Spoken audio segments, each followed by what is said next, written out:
God, God, God.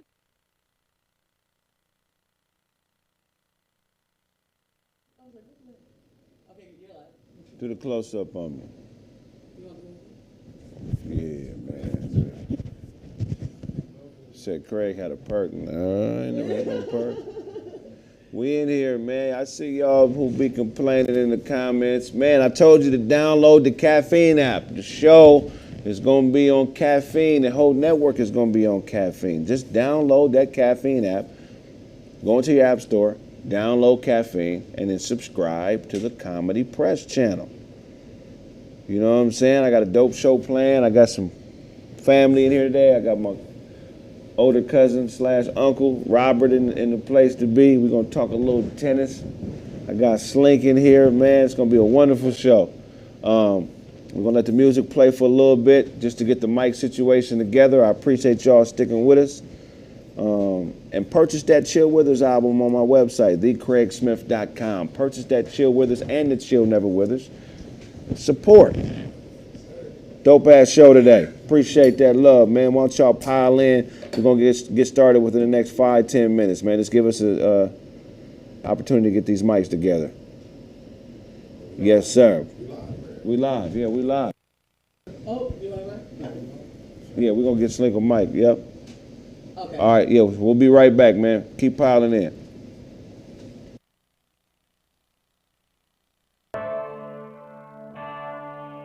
Siege monstrosities. You get to college and get to robbing, no help.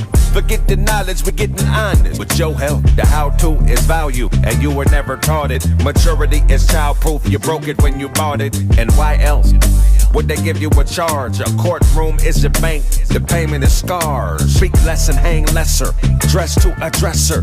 Best foot forward, now you are a stepper. Your plans have spice to it, sprinkle them with pepper. Be careful who you lay with, or you become the heifer. We don't see eye to eye if we get everywhere to fly.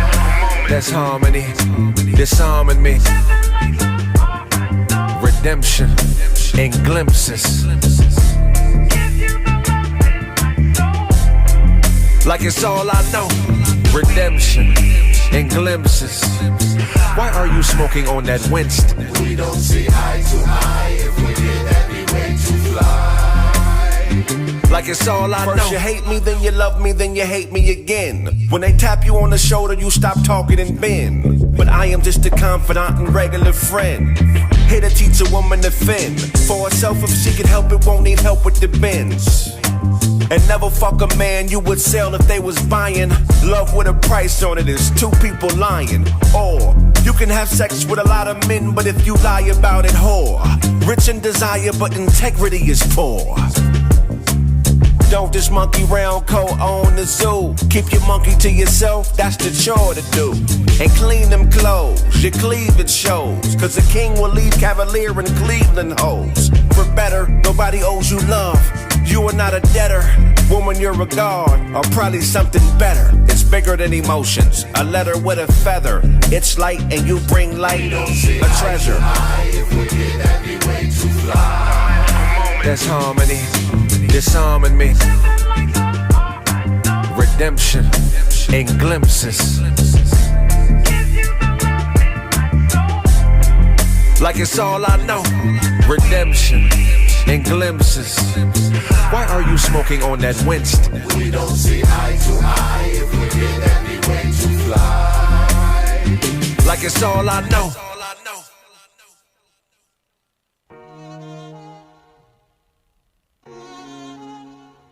Siege monstrosities.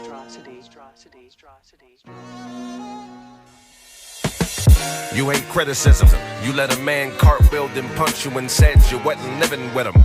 They show out around you, won't do a thing about it. Thugging and harmonizing, watch them sing about it. You have a white mind. You think blacks are lazy and mixing Kool-Aid with they white wine.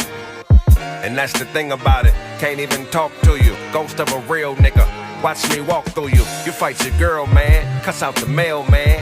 Go to jail and become a trail van. And that's the thing about it. God dropped you a breath mint out the sky, said take this, and I'll think about it. You a bitch ninja. You a bitch ninja. You know what you do. Probably fuck around and try to kick ninjas. You a bitch bitch ninja. You a bitch ninja. Probably fuck around and try to kick ninjas. You a bitch ninja. You a bitch ninja. Probably fuck around and try to kick ninjas. You a bitch ninja. You a bitch ninja. Probably fuck around and try to kick. I'm telling you, he's trained. And I know what you'll say. You'll run way back over there and say shit's happening today. The money, the ops, the drop. But I ain't no dope dealer and I ain't running from no cops. And why should I? I'm so hard to find. A spy had to hire a private eye, cause I'm a private guy. Nobody knows where I live, not even my kids. They have stains on their hearts, it's blood on the bib. Your mother went against my wishes. Aside from high, she was good for the dishes and to buy some fries. Call me when you can dunk, cause I'm a punk. Though I'm not a good father, I'ma need my chunk. You a bitch ninja. You a bitch ninja. Probably fuck around and try to kick ninjas. You a bitch ninja. You a bitch ninja. Probably fuck around and try to kick ninjas. You a bitch ninja. You a bitch ninja. Probably fuck around and try to kick ninjas. You a bitch ninja. You a bitch ninja. Probably fuck around and try to kick. I'm telling you, he's trained.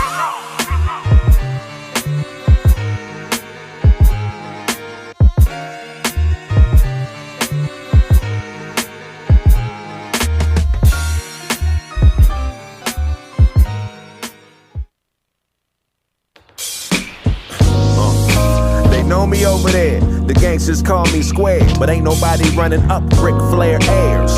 Fake fight, rape type, test them hairs. DNA will pray, extend pairs. Cut off too many niggas wearing Jordans, equal testimony recording, so run off and go get fly and kill them all like COVID guy, cause every real nigga knows it's why. Black is beautiful to me, this is all I see, it helps my cheek.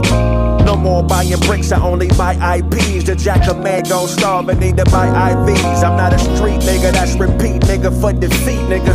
I got a Kevin Hart, so let me explain. This black on black is bum clothes, we need a change. So lighten up a tad bit and laugh at my pain. Hey, I'm talking to you, bitch, pour me a drink. This woman is cute and this one here need a shrink. I see it all coming, so I know when to blink. Take a bump with this white girl, so you know what to think. Or get slapped with a loose glove and then hang up a mink. I'm not a pimp, I'm a prophet. Since life is a bitch, I tell that hoe when to stop. You know damn well if I owe you something, you can get it from God.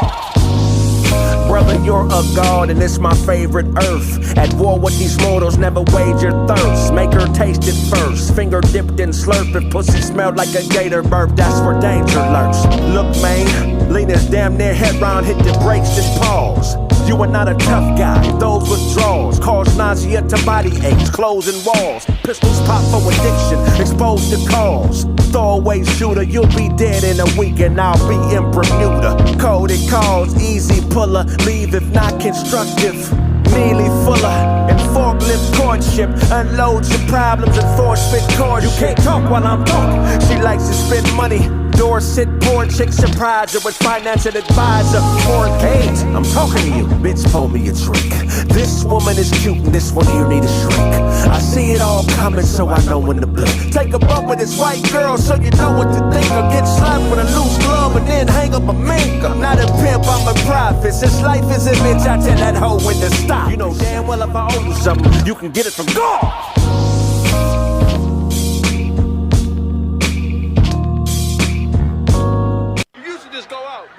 I'd hit you and you won't move, bitch. I don't understand.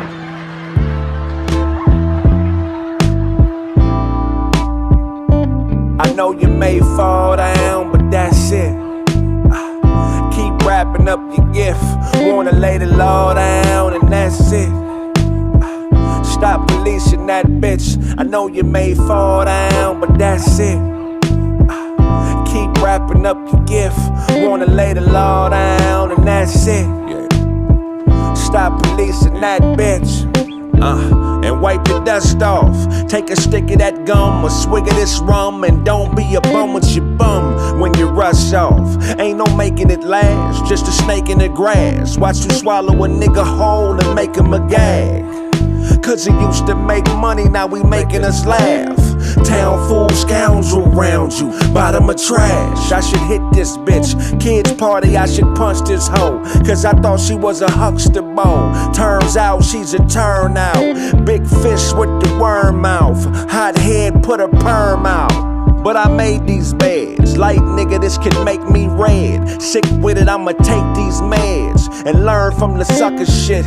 Take dick away and learn how to fuck a miss. Get off your knees.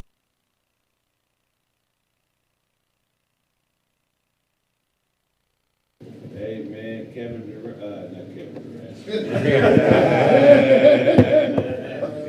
Campbell came out as gay a couple days ago, and I just want to say one thing, nigga, we already knew. Yeah. You think we stupid? I mean, switched off. We knew, Tevin. We already knew, man.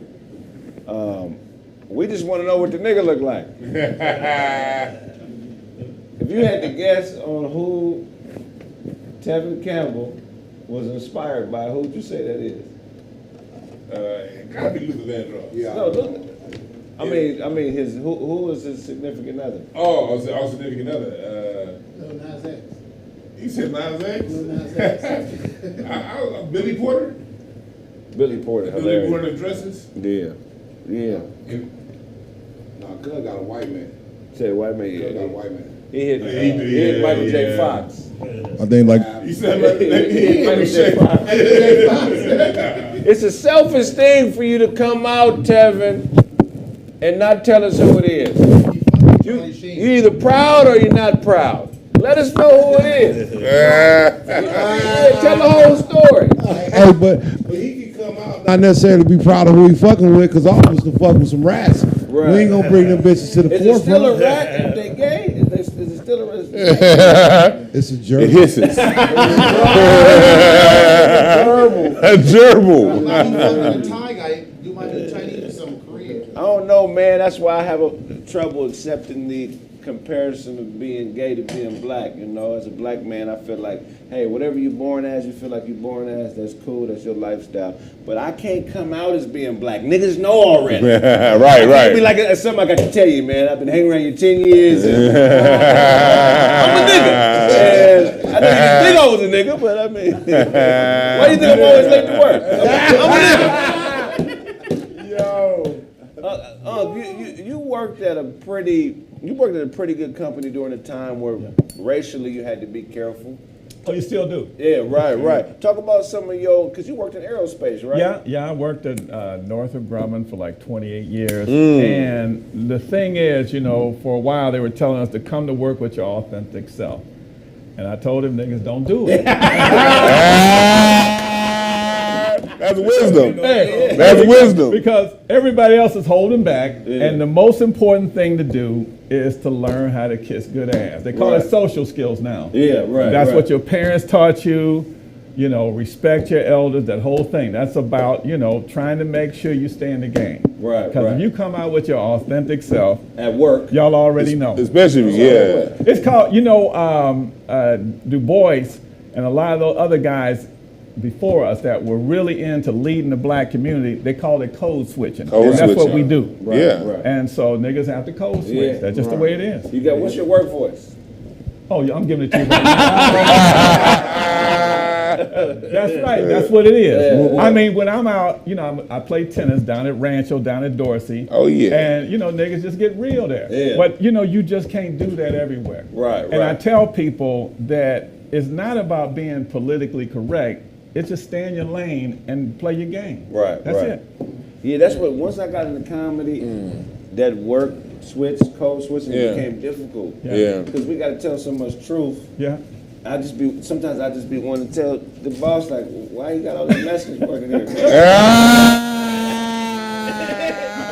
I ain't being disrespectful because I love everybody, but you say shit. We can say shit that people can't say at work. That's the glory of being a comedian. Say shit that sometimes might not be palatable. Right. To everybody. So, Yeah. See, that's that's code switch. You know what I'm talking about? Like use words like that with the Caucasoid. You know what I'm talking about? You might not find me as palatable. I had a state job. I was in the back. I almost got hired, right? And I had to take a lie detector test. Ooh. And they asked me, have I ever bought some pussy? I didn't get the job. What did you buy the pussy? I bought plenty of pussy, but what I'm saying is that, so when they asked me the question, I said, well, what does that mean exactly? Because I've definitely paid some bills. Understanding, you know what I mean, that I could be over here at a certain time. And the dude just laughed at me. I'm like, man, this might not be for me. If I can't tell the truth, why do I want this job? How did they pose the question in there? Because they ain't say just buy pussy. Like how? Have you ever paid for sex? Oh, okay, damn. See? Yeah, and say haven't we all paid for sex in some way? Of course. Some shape or form, you know what I mean? You may not be pulling up to a corner or something. Right. A date, you know what I'm saying? You spend the money. Anytime you're not being yourself to a woman to get something from her, you're paying for sex. You are paying with your integrity. And fellas, if you're going to pay, do something nice and take yourself down to a nice third world country. You know what I'm saying? Where you're going to get more bang for your buck. You know, imagine J-Lo saying, you know, you can have some of this trim for $100. Imagine that. You niggas going to turn that shit down? You know what I'm saying? We take these, out here in America, man, we take these bitches on dates, pay bills and all that shit in hopes of getting some pussy. I done sat there and listened to that bullshit you talking about for 2-3 hours, paid $139 for an entree, goddamn Mastros. You know what I'm talking about? Took you to your sister's house, did all this bullshit to you only to walk you to your door and have to walk back to my car with a hard dick and blue ball. Bitch, fuck you. I'm going to Brazil. With my $39 will feed a family for a year, and that bitch will be very gracious and gratuitous. You're going to spend $3,000 to go spend $39. You fucking right. you fucking right. Because some of these niggas can spend $3,000 in the Beverly Center on one pop and still don't get nothing. So you got damn right. You spent $3 grand on those Mary J. Blige My Life glasses. I was your lover. That nigga Dewan, an old school dope boy, he got $3 grand strapped around his body right now. He ain't really that big. $3 grand. You said Once. Y'all forget that it's giving good energy. So you don't always have to pay for pussy. You can just give good energy and receive the compensation of the vagina without actually Energy costs, nigga. Energy is not free. That's grocery money you're spending on the bitch. When you're being nice, that energy that you're getting or giving to her, you pay for that indirectly. It's impossible to have a woman without. Although you go to jail for that kind of energy, bro. It's impossible to have a significant other without paying for it. But it's more so it's the intention part. So how on the test it asks you, have you ever paid for pussy? Well, if your intentions were not just to pay for pussy, but just to have a good time with the girl, then you fell in the test. No, you pass the test. Because it's reading the energy. If it's like you connect to a machine or something like that. You know what I'm saying? But for me, I heard something different with that question. I don't think that they were necessarily testing for if you've bought pussy. Yeah. I think they were testing for awareness. Of pussy? Of If it's a nigga that ain't wearing pussy, do we know which hole it's in? But no, I'm just trying to follow you. Go ahead. I think that they were testing for a reaction to it because they have to know. It's very smart people who put these tests together. Yes. They have to know that every man is paying in some way, shape, or form. Oh, in some way, yeah. But I feel like they want to see, are you aware of that? Not necessarily it's bad that you bought pussy, but are you aware of the bigger picture? The bigger picture still could always be in terms of that question. Have you ever paid for sex? No, I didn't pay for sex. I paid for a good time. In regards, and sex came with a good time. Right. You know what I'm saying? Me and the lady, we bonded over a blunt. You know what I'm talking about? We looked into each other's eyes and we had a great time. We danced. We shared a couple danced drinks. the night away. We just happened to have sex at the end of the night. You know what I'm saying? In which she immediately left after. It's okay. But what if you said yes and you passed the lie detector test? You would have. They still give you the job? Yeah, if you pass it, that means you paid. That means it's just a lot. I don't know. That means it's just a lot of hoes working that job, and they know where your check going. And I think when conflict of interest. And I think when they ask you that question, they're looking for hesitance. You know what I'm saying? You could have said no, Or you can say yes, straight out. But if you stop and you pause, like, well, what do you mean? Like, I mean, everybody's kind of, y'all start going into them theories and it takes you 4 minutes to answer the question. Like, we're not fucking with that person. Hey, man, and that's coming from an expert pussy buyer. What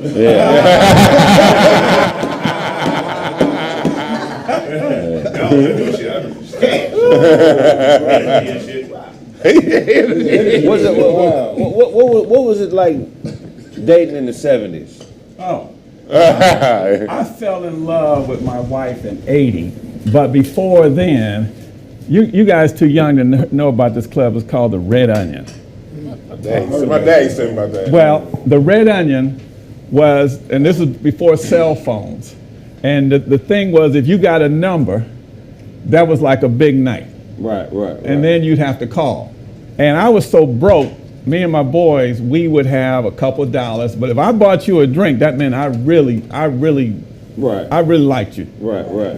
And so the 70s, we wore suits to clubs, and you know, you'd have to change the shirts because you don't want to be seen with the same outfit, so you try and mix it up. It was just really cool. That was pre-AIDS. It was just, you know, orgies. No reason to use no condom. No condom. You go to parties, and it was just wild, man. You can give it. You say orgies. You said orgies, right? Yeah. Y'all was in orgies not wearing condoms? Everybody was naked? Oh, in the 70s, yeah.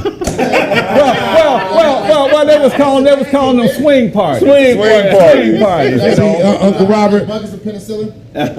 No, we was early 20s, Hollywood, you know, just it was just, you go to parties, they were doing blow, the whole thing, there'd be lines everywhere. This is before they thought cocaine was going to hurt you. Uncle Robert, and I know, you know, you wasn't partying with a whole bunch of dudes. You was partying with some women, and I like to let these youngsters know, because that helps me remind these youngsters, you know what I'm saying, that they mama human, because they grow up, because they don't know they mama when you know they mama. I knew they mama, you know what I'm saying? And they grow up believing that they mama been this saint all their life, but that ain't really the case. Well, some of them have. Let's just some of them have. Some of them. You gotta keep it right. Some of them have. I don't know who's watching this shit. So some. I'm just saying, man. Niggas know your mama, man. Niggas know your mama. Inside and out. Wait a minute. I gotta tell you something else. There was a club called Memory Lane. Yeah. And there used to be a entertainer called Sir Lady Java. Was really a man. Yeah, right down here on, I guess it's MLK now. Oh yeah, Santa Barbara back. Yes. Yeah. And Sir Lady Java, y'all can Google her or him, and was just gorgeous. Oh, that was a dude? Yeah. Oh shit. And so you had. Let him get it out. Let him explain it. But you had that, and I'm sure you still got it now. Yeah. Right. So y'all be careful. It's more of it now. I got a question for you. Yeah. Was you partying at Maverick's flat around the time? Oh yeah. Over on Crenshaw, Total Experience. Yeah. Bahama Mamas, Jeffy's over in Compton. Yeah. Whoever had a car, we jump in. You know, you have to give them gas money, and we just roll, man. Like $1 would have get them all week, man. Yeah. So you know, the 70s was a whole lot different than now.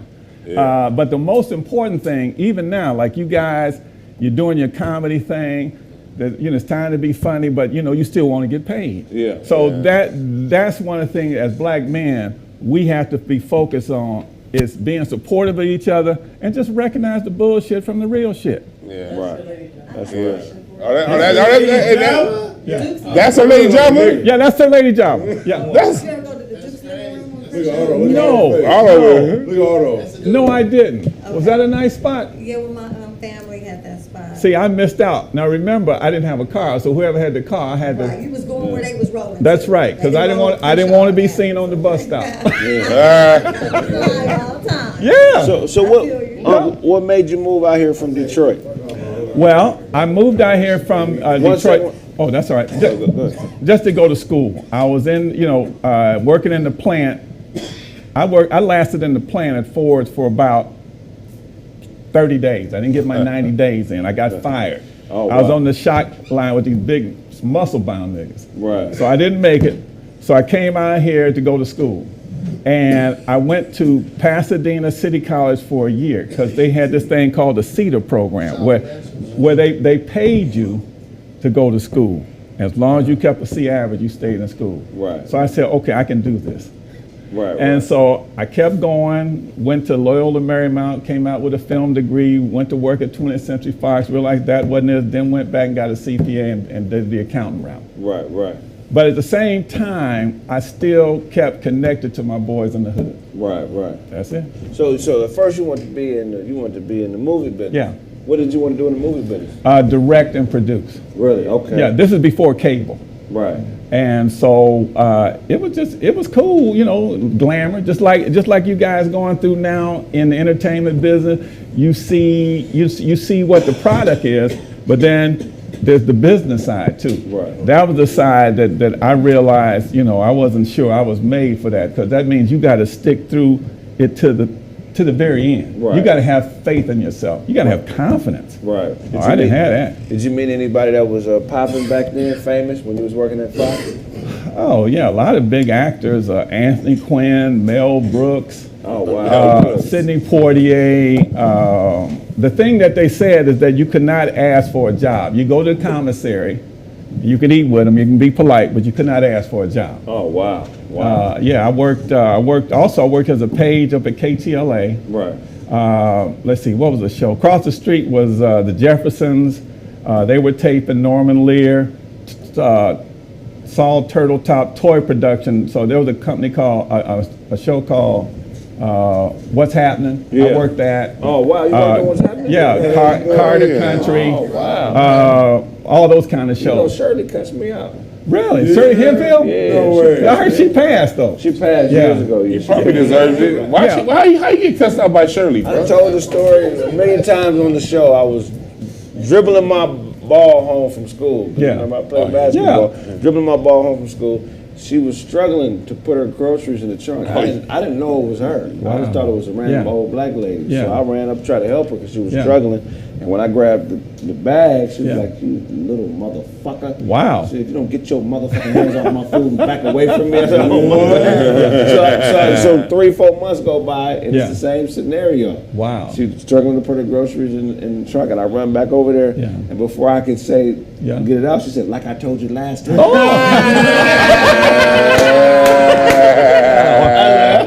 But you know, she helped out, at least then, she was helping out a lot of comedians and people just trying to break into it. And same with Ernie Thomas, he was on that show. Yeah. Fred Berry, you know, they were really cool. There was a brother who was the director then, who directed the show. His name was Eric Warren. Okay. And I would go into the truck sometimes and watch him do direct, and you see the producers, these white guys, just cussing him out. ISO this, ISO that. And I'm thinking, damn, that's got to be stressful. Oh, yeah, that's a tough industry. Did you ever get to see Pryor live? No, yeah, I did. Yeah, I did. We went, this was in the 80s. I think it was at the Bowl. And I thought Pryor was the best I had seen. Right. You know, because he told a story, he'd get into characters. You know, he and Whoopi, she was the female version, right? And then he would do the characters, right. And you know, Tootlim and all them, those are classics now, right. And then Eddie after that, right. You know, but what I couldn't understand in comedy, what differentiates somebody getting a break and not getting it? Do you have to play certain comedy clubs? Right. No, it's definitely, in that era, yeah, it's politics. So it's like being with the right agency. Okay. And then who do they have relationships with? Because, you know, the producers or the production houses that get the budgets from the bigger companies, they have relationships with certain agents, and they'll pay them under the table, or they'll just, you know, they'll do deals where an agent will be like, well, you got to get this client, you got to let this client work this job, and then you can have access to Eddie Murphy and all my big clients. But I need all these other people to eat. So it's a lot of backdoor deals. Okay. But this era is a little different with social media. You can make your own way. That's great. Yeah. I mean, you still got the agency games, but you know, like this shows, we making our own way. Well, let me get my plug in about why I'm here. Well, let's do it. Let's do it. So I'm with the American Tennis Association. We're the oldest African-American sports organization, national sports organization in the country. Not the Negro League, that was after us. This is started in 1916.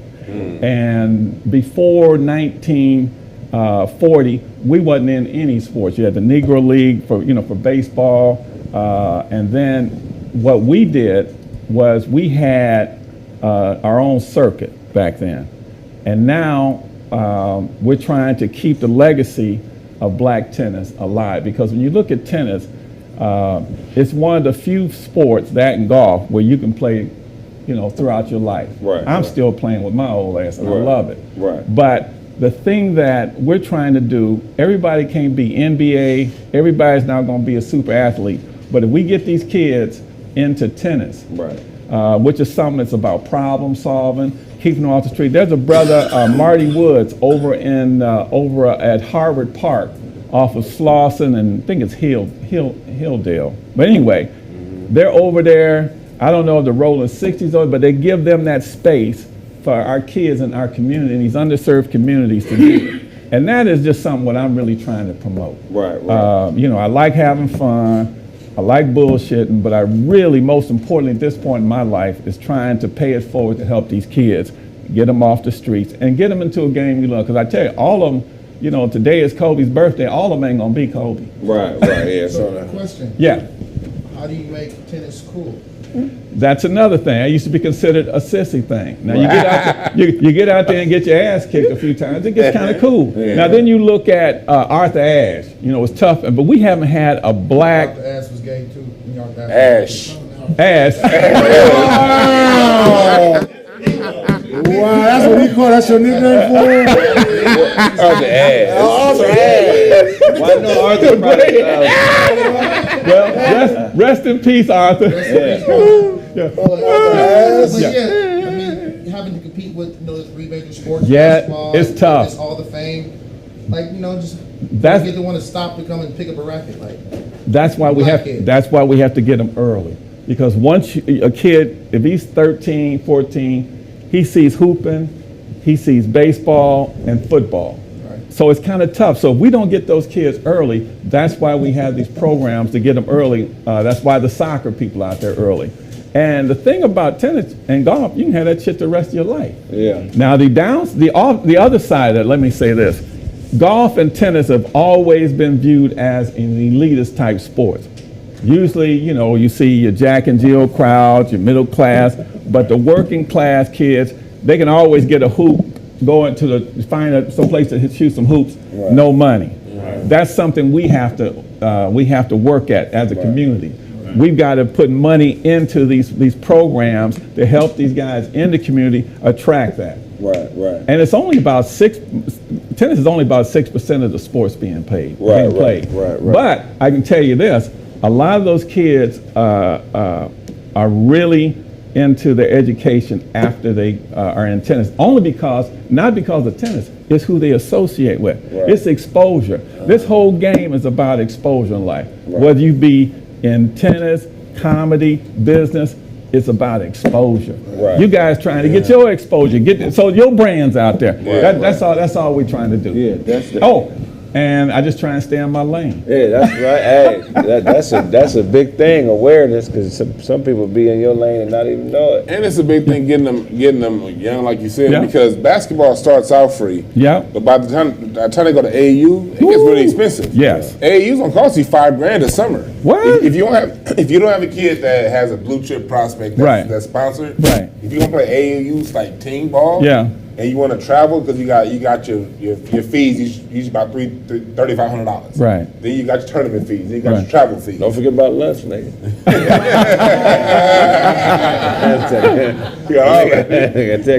At what point do you tell your kid, I don't think you got it? They should tell them that a lot earlier, but a lot of these parents want to live through their kids. So they keep pushing their kids because their kids are better than what they were. So a lot of these parents be living hoop dreams through their own kids. They should tell their kids real young that, hey, look, man, there's other things you could be doing. But, cats get caught, like you said, the media real young with basketball. So I guess if you catch them with tennis real young.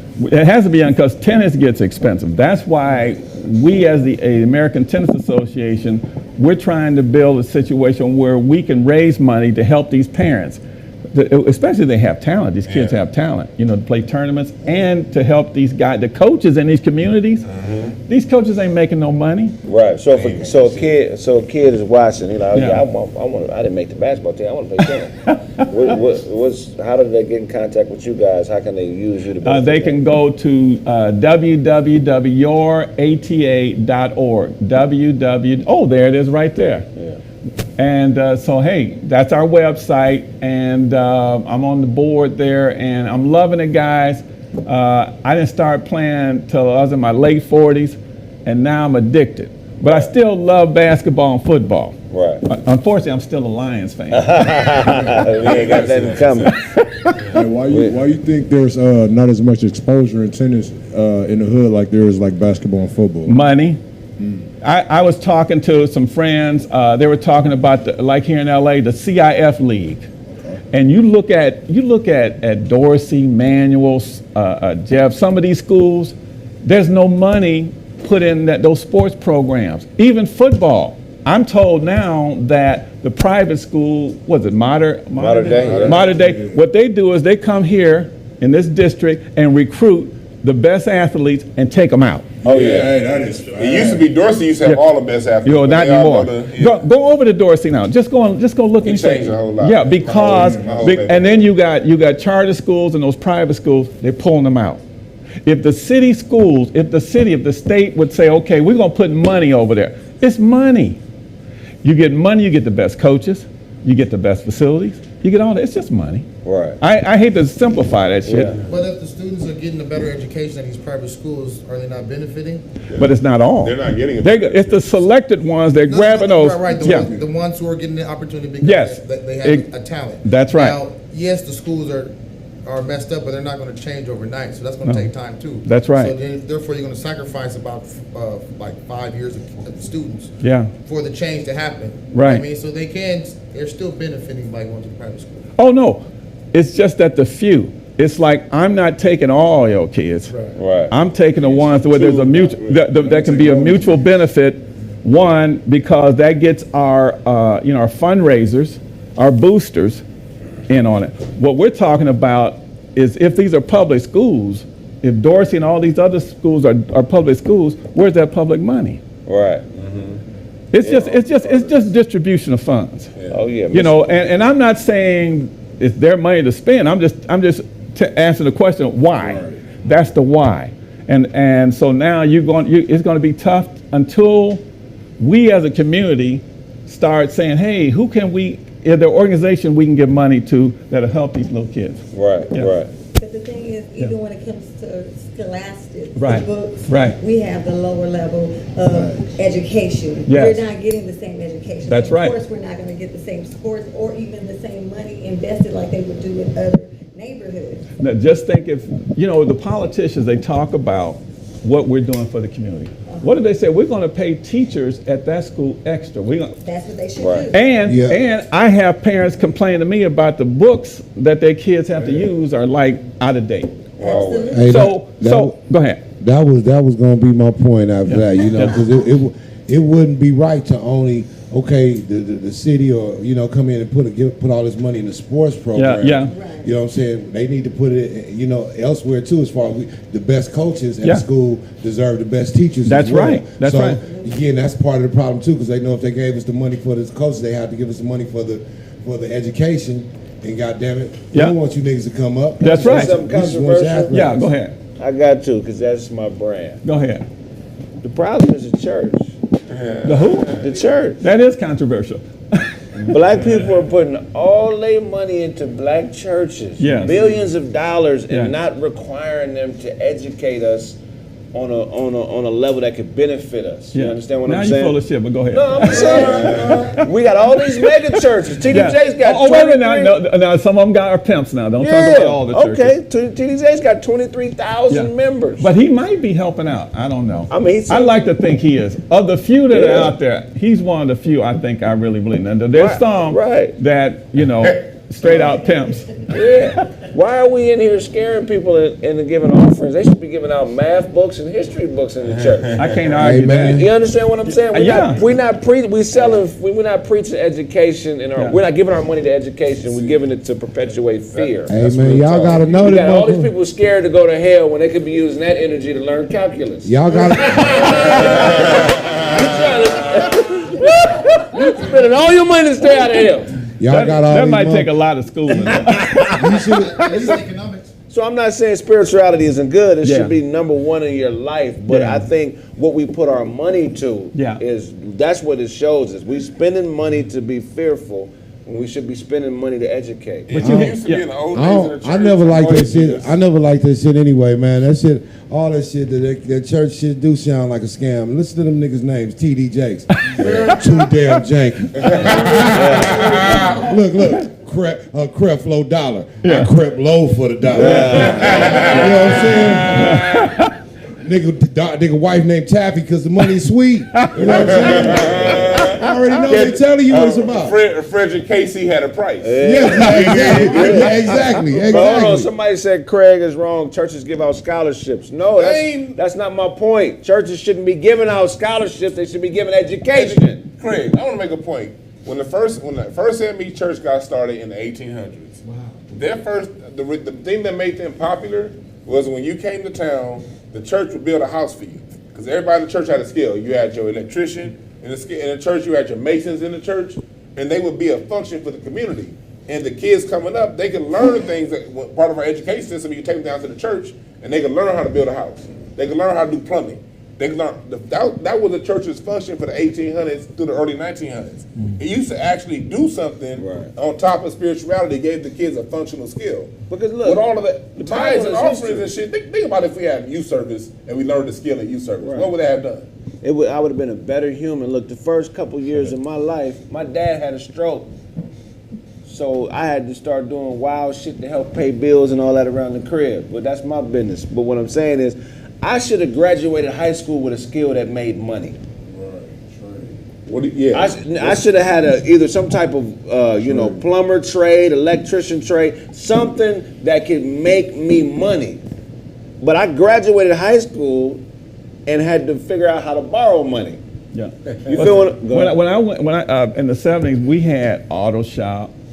We did have home ec too. We got to eat. But we had all kind of trade classes, but that started getting cut, man. Because they want to send, man, if you was an electrician when you graduated high school or just had any type of trade, you have something to barter. Before 1969, that was the standard to graduate high school as an electrician, as a plumber, as a woodworker, as a metal shop worker or something. Right. Now you basically graduated high school as a crib. They had one trade. They had one trade, but nobody was fucking with it. What? ROTC. Yeah. That's not a trade. That's Blaze Boots. That's not a trade. They had academies. Y'all didn't have academies at your school? No. We had the Graphic Arts Academy where you can make T-shirts and silk screen and shit like that. I went and to then at Mirror they had, well, I ain't gonna talk about what they had at Mirror, but at PHS we had that. And we had and we had the Visual Arts Academy. But you went to high school in '73, so that's how it was. You talking about like in the '90s? It wasn't like that. You didn't go to high school, Dewan. You went to lunch. The only trade we all have when we graduate is fucking. Yeah. You want to get into porn? Yeah. And that ain't gonna get you nowhere. That's, Wouldn't the trades be different now? Because kids is making millions of dollars online. Yeah. Can't you use that in school? You know what I'm saying? Barbering. You know what I mean? Can't you add that in school? Yeah. It'll be different now, right? That's a good point, Snaps. I know a lady. Her son is 18, and his first job is gonna be making $85 an hour. Whoa. Because he does tech. Like he was building all kind of stuff all through high school. So he's graduating high school, and these companies are fighting for him. So he's able to level up his salary. He's starting off at $85 an hour to do some tech stuff. I don't know exactly what he does in tech, but no degree. He just proved his worth on what he built. You don't need a degree in tech. Yeah. And most tech jobs, if you can pass those certifications, those Cisco certifications, Microsoft certs, you ain't got to go to college and none of that. You just got to know what you're doing, how to program, how to code, and all that other stuff. And for those of you who want to follow up on what Kraig said, if you're looking for a career change, every junior college, Microsoft, Cisco, all those systems, they put their education in every junior college around the country. Oh, wow. So whatever the nearest junior college it is to you, look them up. Right. You can get certified when it comes to web like app development. Yeah. You can get certified in cybersecurity, and those jobs start off at like $80,000, $85,000 a year, right. And you can get those certifications in 6 months. So if you're one of the people like they put it out there, Google put it out there that they're looking to hire like over like 100,000 tech people in the next 2 years, 3 years. Wow. So be a part of that wave. If you don't know what you're doing, that's a good way to look. Every time you get in the bath, it's a wave. No more water. You got the rerun bath water. You got to be in the motherfucker, then run the water.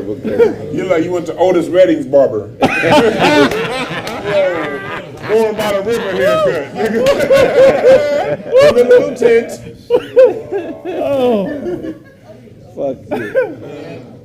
What you got for us, Todd?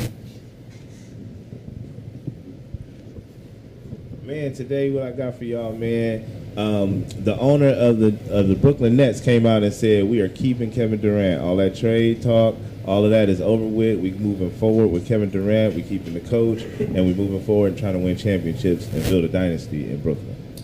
So, that makes sense because Kyrie said he's gonna stay. Because initially Kevin Durant wanted to stay, but Kevin Durant, with Kyrie demanding that trade, that made Kevin Durant be like, "Oh, if he gone, I'm gone." Right. So I guess with Kyrie staying, that makes sense. He got one thing he wanted, Kyrie staying, so he'll deal with Steve Nash. Yeah, Kyrie staying and Ben Simmons is healthy now, so we actually gonna see Ben Simmons out there on the floor with KD and see what that looks like. Yeah, man, I think it's gonna be interesting. I think Kevin Durant is on his way. He's on his way on the down slope, in my opinion.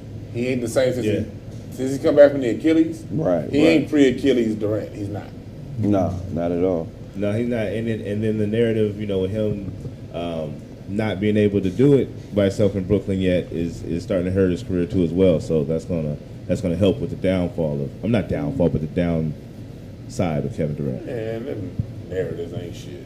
I mean, it's real though. They have a new narrative every 6 weeks. No, I mean, he did go to the team that beat him in the playoffs when he went to the Warriors, and then after the Warriors won the championship, he left to go do his own thing in Brooklyn. People who play fantasy basketball, nigga. That's what really happened. Some of that shit.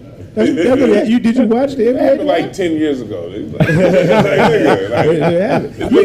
been a whole decade of whole moves made from all them superstars this last decade. KD got a 2-year window, man. 2 years? He got to get to win championships, I think. Yeah, as a star, yeah. After that, he gonna be a Clifford Robinson, man. Every year, gonna hit the open three. No, Clifford Robinson really did. He could be a higher guy. Jerome Kersey. He could be a missing piece. What else you got for us, Todd? Well, it's that season again. Madden is out. Madden 23 is out. I know we got gamers out there, man. This is a special Madden because it's the first Madden since John Madden actually passed away. They got a John Madden tribute in the game. For Madden, you play the John Madden Bowl, and it's got his favorite players that he talked the most about throughout all of the Maddens together. Brett Favre and Randy Moss up in there. So shout out to Madden. It's got some new passing modes and field sense, more control than ever. And I'm out there on the PS5, so Kraken Deluxe if you need to get popped. All right. Get him, Todd. Hey, Todd, I heard you was getting a new Madden for the secret shower scenes. Secret who? Shower scene. That's how you say. Them double S words ain't good. You gonna spring your tongue, nigga. Secret shower. And your shirt look like chip a front tooth, nigga. And your shirt look like nasty Mexican candy. That's hilarious.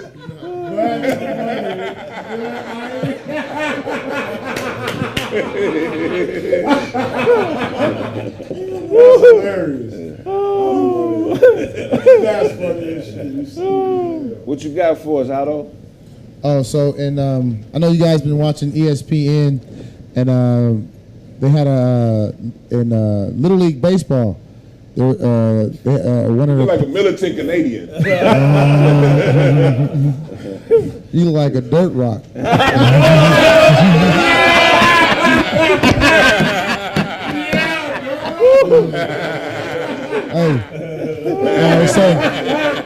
So there's a viral video of a black little league black kid getting a hat put on made out of white cotton by his teammates who look to appear to be all Caucasian teammates. They were taping cotton to his hair. Yeah. But why? I know what we associated with, but what? There has to be some type of ritualistic. Right. So why are these people doing this? It's just a team haze, I guess. He breaking them into the team. No, pretty much it's a team haze, but it wasn't nothing personal. I mean, I just want to know, can you observe that and see that and take it for what it is and not take it personal because it's stirring up controversy. Is somebody racist if they unknowingly participated in racist activities? This is the way I see it. It depends on like what the activity is. The connection between black and cotton. That's a very clear connection in the way they view black people as cotton pickers and former slaves. And they generally teach their children this at home. And hold on, nigga heads? Yeah. No, they call them black people cotton pickers and all kind of other names. They teach them this in the home now, you can't. The system can't survive the way it is if people aren't explicitly learning this. I think now a they lot lie of to your white black people ass are. when they see you. But at home, they telling them you're white and those are niggers. And they all pick cotton. The fact that they they don't do that. The fact that they chose to use cotton. They could have used popcorn. They could have used plastic. They could have used popcorn? Anything. I'm just saying they could have used anything. Okay, so they could have used anything. Okay, but say but they chose cotton. Every year they do that with cotton. To the black player? To any player. He's just white. Did it happen to any other player this year? Yes, not this year. It's a yearly thing. So Well, why did they do it to him? What's the complete? I need the whole story. Why did they? Oh, they didn't give me all those facts. So you didn't even look it up. That's not important. I'm going to excuse the white people. Does anybody know why they did it to him specifically? Their parents told them to, probably. I saw another picture with two other kids with it on them. Oh, really? Okay. I saw another picture with two other kids with it on them. I wish I could point you to it, but they were black kids too. Okay. Right. I don't know this. Black kids too? No, they specifically said they were hazing. I don't know everything. You know the thing about this old pussy ass world. I want Uncle Robert, man. Let's go back to the time when, you know what I'm saying, niggas was streaking and shit. You know what I'm saying? Really hit pussy raw, man. You know what I'm talking about? I'm tired of this whole pussy ass generation. Yeah, racism is real, but this generation of media and sensationalism. And, you know, people take shit out of context all the time. It's context, too. I don't know. I get the correlation between black people and cotton. Hell yeah, I do. But I don't know what kind of little situation they got going on their team. Yeah, they might have some shit going on. I ain't no telling, man. It's just a picture. You know, I ain't gonna find. Look at that kid. Y'all think he look happy? No, he don't look happy. No one looks happy when you get hazed. Not necessarily to finish shit, but he don't look happy at all. But who gonna be happy when you get hazed? You can't beat racism. You gotta outthink it. Can't no black man in America beat racism. How you gonna outthink it if you don't know how to? Just how Unc did in the workplace. How Unc did in the workplace. He's keenly aware of what to do, right? But that's what I'm saying. He outthunk it. But racism isn't really the big thing. Racism is a tool. Right. Economics is racism is subordinate to economics. I went to West Africa. I didn't see no white people, but I saw some rich niggas putting their foot on some poor niggas. Right. And so racism is just out there. But don't let that stop you. That's the big message. You know, if that nigga wants him to do that, that's fine. But that's just his thing. Right. But don't let that. Don't wallow in the shit. Right. Because Michael Jordan, Jay-Z, a lot of people using the system to get. We all can't get there because it's a pyramid. Right. But find your lane and be grateful. Right. Don't let that bullshit racism stop you. Because it's there. It's there. On all levels. Yeah. What's the most racist thing you experienced at Northrop? Oh. Promotion. Of course, that might be my own ego. Right. Thinking that, I was all that. But when I felt I should get a promotion and they gave it to someone else that was white, and I say, damn. But Booker T. Washington, he was saying, don't let your grievances overshadow your opportunities. Right. That's the main thing niggas got to do. Like y'all, there's racism in comedy, I'm sure. All day long. But y'all ain't letting that stop you. No. Racism, weightism. Yep. Yeah, wait up. And don't forget the Mexicanism.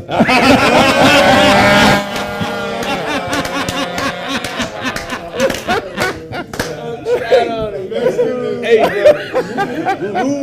but Craig, I want to make it very clear. Like when we talk about racism, because it's a large line between ignoring it and not letting it stop you. Yeah. The whole point of bringing it up and talking about it and saying this, because what you see in that picture, what you see what's going on is there are, maybe not all, but there are enough white kids who understand what it is. Yeah. Absolutely. And so what you want them to do? It's not about them, it's about us. It's about, because like it's about knowing your game plan. When you're aware of the obstacles, how the obstacles work, how they exist, you can then use your intelligence to whoom-de-wham around it. But if you're walking through life going do-do-do-do-do, then you keep running up against it. But do I want to defend a nigga that's letting people put cotton on his head? I'm not talking about some motherfuckers get aped by the lion. I'm always Some motherfuckers get aped. No, I'm always defending kids. But his parents supposed to be protecting him. But before we go there, just go there. Where's the dude's parents? And I would like, and being optimistic, I would like to trust that his parents have enough integrity about themselves to know whether or not there's some bullshit. And maybe they know this is a team rich. So who knows? They might put it on the white boys' heads too. You can't, Dewan, you can't be putting it on the white kids like they knowingly. Oh, I'm going to put cotton on this black his head because he's lower than me. No, you can't. I didn't say all that. Dewan suggests. I said they understand the social construct. And if he understood the social construct, all my thing is understanding the social construct. The Klan started out as a joke. Jim Crow started out as a joke. Jim Crow was a dance that they were just having fun, imitating black people. Then that shit became 100 years of laws. The Klan was just white people dressing up as ghosts saying, hey, let's just play with these newly free black people. Let's have some fun. And then niggas started getting lynched. So that's just history. All I'm saying is this. Niggas been getting lynched before that. No, black people weren't getting lynched during slavery because it was too much. We weren't getting lynched during slavery because the slave cost a lot of money. You weren't going to lynch somebody's property. We didn't start getting lynched after slavery. What about on the way over here, when they was throwing niggas off ships and feeding them? That's something. But everybody didn't come. So a lot of people were already here, and if you were black and if you were free, they would capture your ass and sell you into slavery at Rikers Island. That's how Rikers Island got started. Rikers Island prison. It got started as a slave capturing place, where if you was free black, they'd get your ass, sell you off to a plantation. Take you to the stock market. And so I'm saying black people didn't start getting lynched after slavery when we were no longer property. But what I'm saying is this: if you know the obstacles, you're not gonna keep running up against it, and you'll probably go further. If you keep bumping up against it, not knowing what it is, you might not go as far as. But this shit ain't worth the fight. That's a kid. I'm always going to defend the kid. I mean, I fuck the kid. When I see a black boy. Look, man, your parents are responsible to protect you. I don't know where he's at, but we need to be on his daddy's head. It's true. We need to be on his father's head. That's true, but it also takes a community to raise a child. You know what I mean? So I'm going to say something. Hopefully that kid gets What is his daddy's name? What if his dad says... What if his dad says, you know what, that's the little team ritual, and I got my son out here on ESPN playing baseball. He ain't been getting the looks, you know what I'm saying, in the hood. Right. We finally got him out here where he's getting national exposure playing baseball. Fuck your opinion. This is my kid, motherfucker. Dewan gonna stomach bump him, and then he's gonna give him a line. Just say, sir. Go ahead. I said, but this the thing, Todd.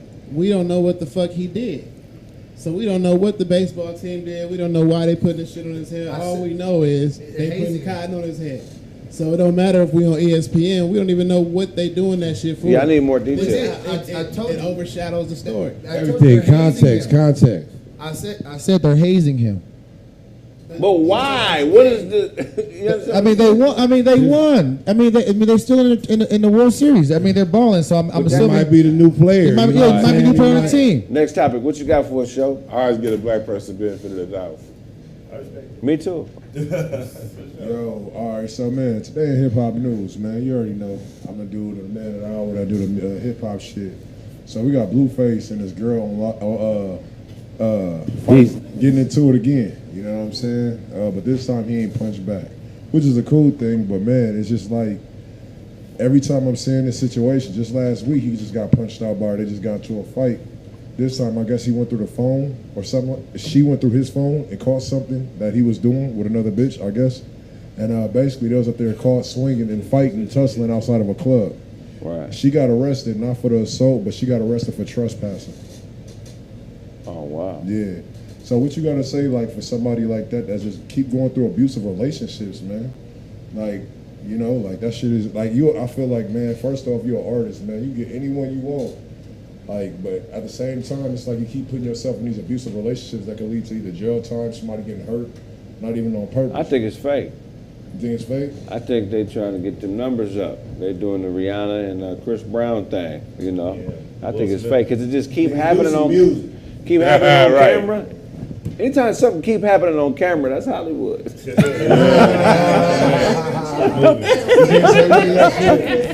I'm not gonna argue that. That's Hollywood. Just keep happening outside the club every time on camera. Right. Come on, man. And she real athletic too, man. I had seen some of her old pictures and shit like that, man. She was like a fucking like cheerleader, motherfucking basketball player, all kind of shit.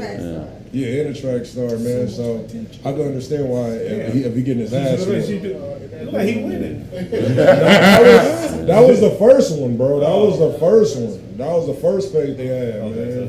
So he won and won. That's tragic. He said they won. Yeah, that shit tragic, man. That's one where he knocked her tooth out. Yeah. He knocked her tooth out. You know, I feel horrible for this generation. He knocked out a back tooth. That's how hard he hit her. I feel horrible for this generation, man, because you know all y'all youthful indiscretions is documented, man, and that's fucked up. 'Cause he gonna be 50 one day and look back at this shit, and that shit ain't cool. You know what I'm saying? It's a drawing of Frederick Douglass whooping his bitch's ass. There's a sketch. He got a bitch in the head. He got her in the headlock. He got her in the headlock. And it's an HD drawing. He beat that bitch for a long time. He was drawing that shit forever.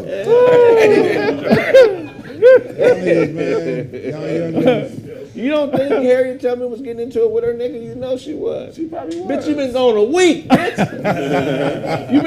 Who are these niggas under the house? Who are these niggas under the house? You fucking one of these slave niggas.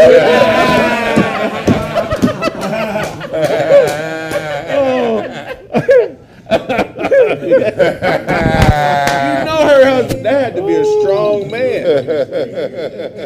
He the strongest.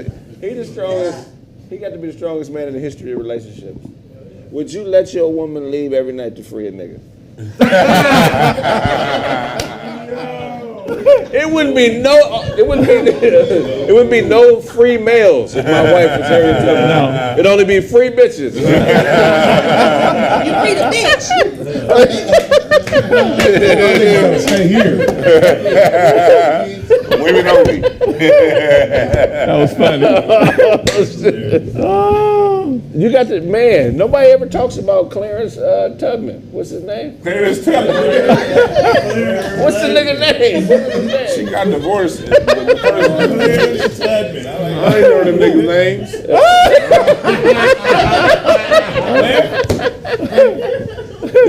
I want to go to a Tubman reunion. I bet you them motherfuckers is cocky.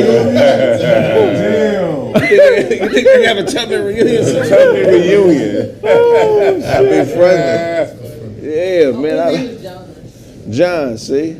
Tubman reunion. What you got for us, Blaze?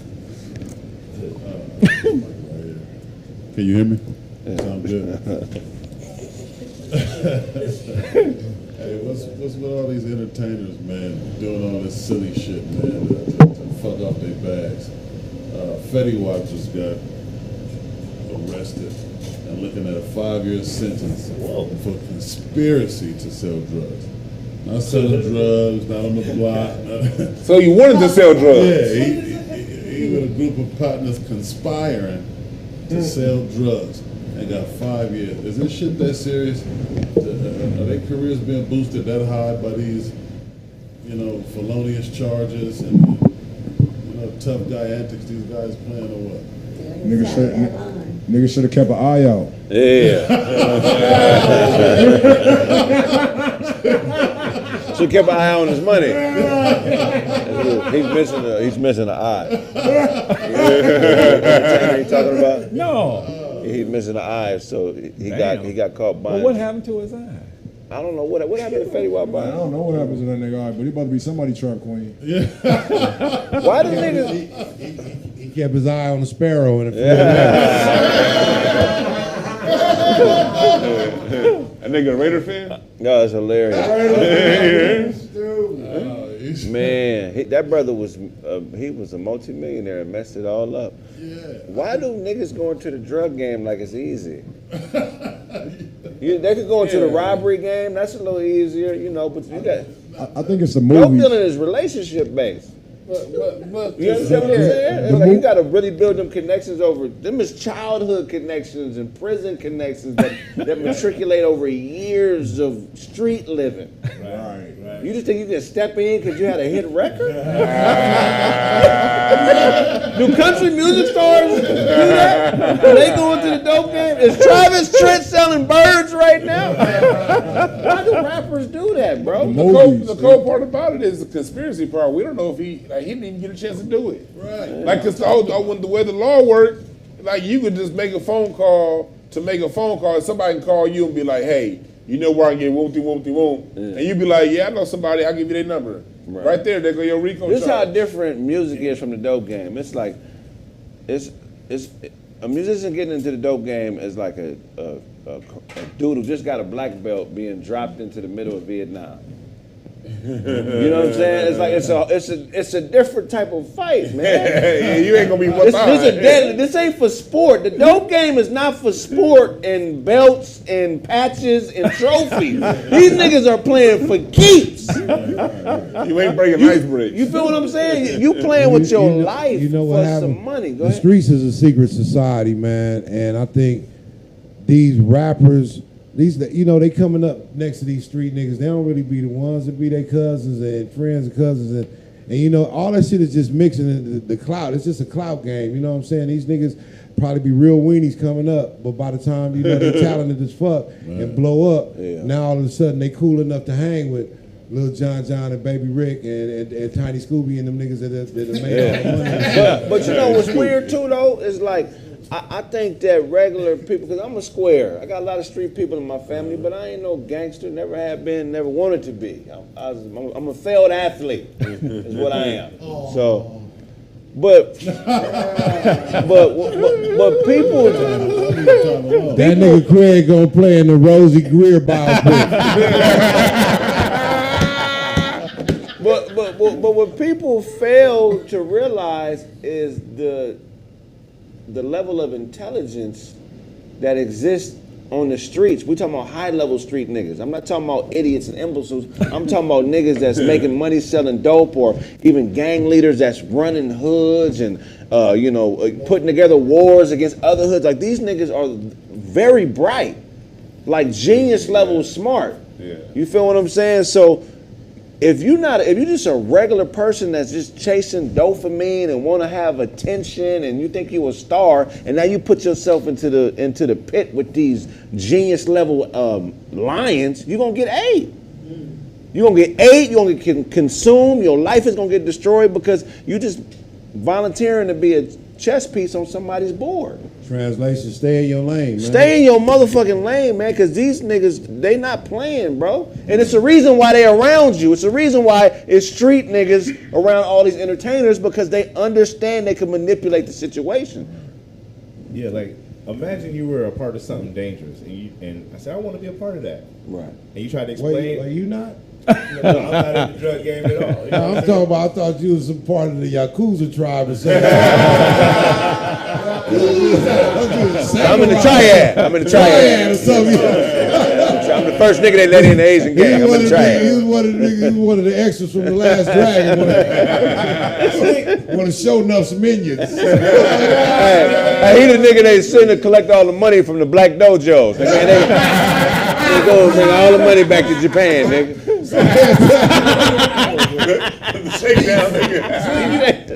You can see? I thought you was blind over there with them glasses on. The Ray Charles is on.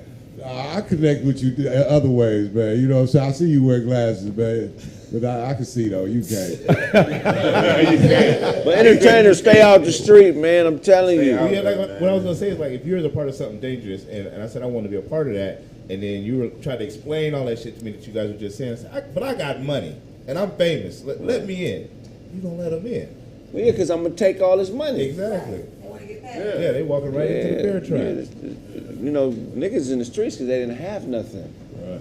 You think they just finna fork it over to you because you're popular? Yeah, man, these niggas been lying for so goddamn long. They started to believe it. He been lying about being a street nigga. I think Fetty Wap might have been a street nigga, man. How you lose that eye, man? Nigga, how is real street nigga get caught on a conspiracy?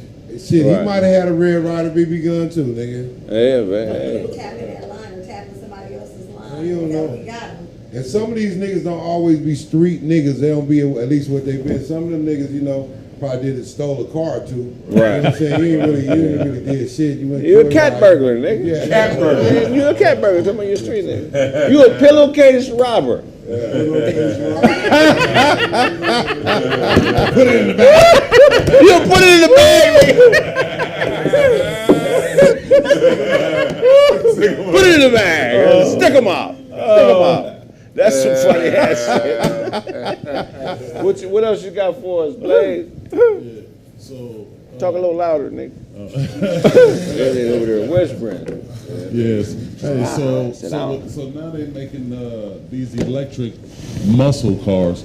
What's the purpose of a muscle car if it ain't really got no muscle? I mean, they got automatic sounds for exhaust and shit now. You know what I'm saying? Yeah. Like your exhaust system is EQ. EQ. Oh.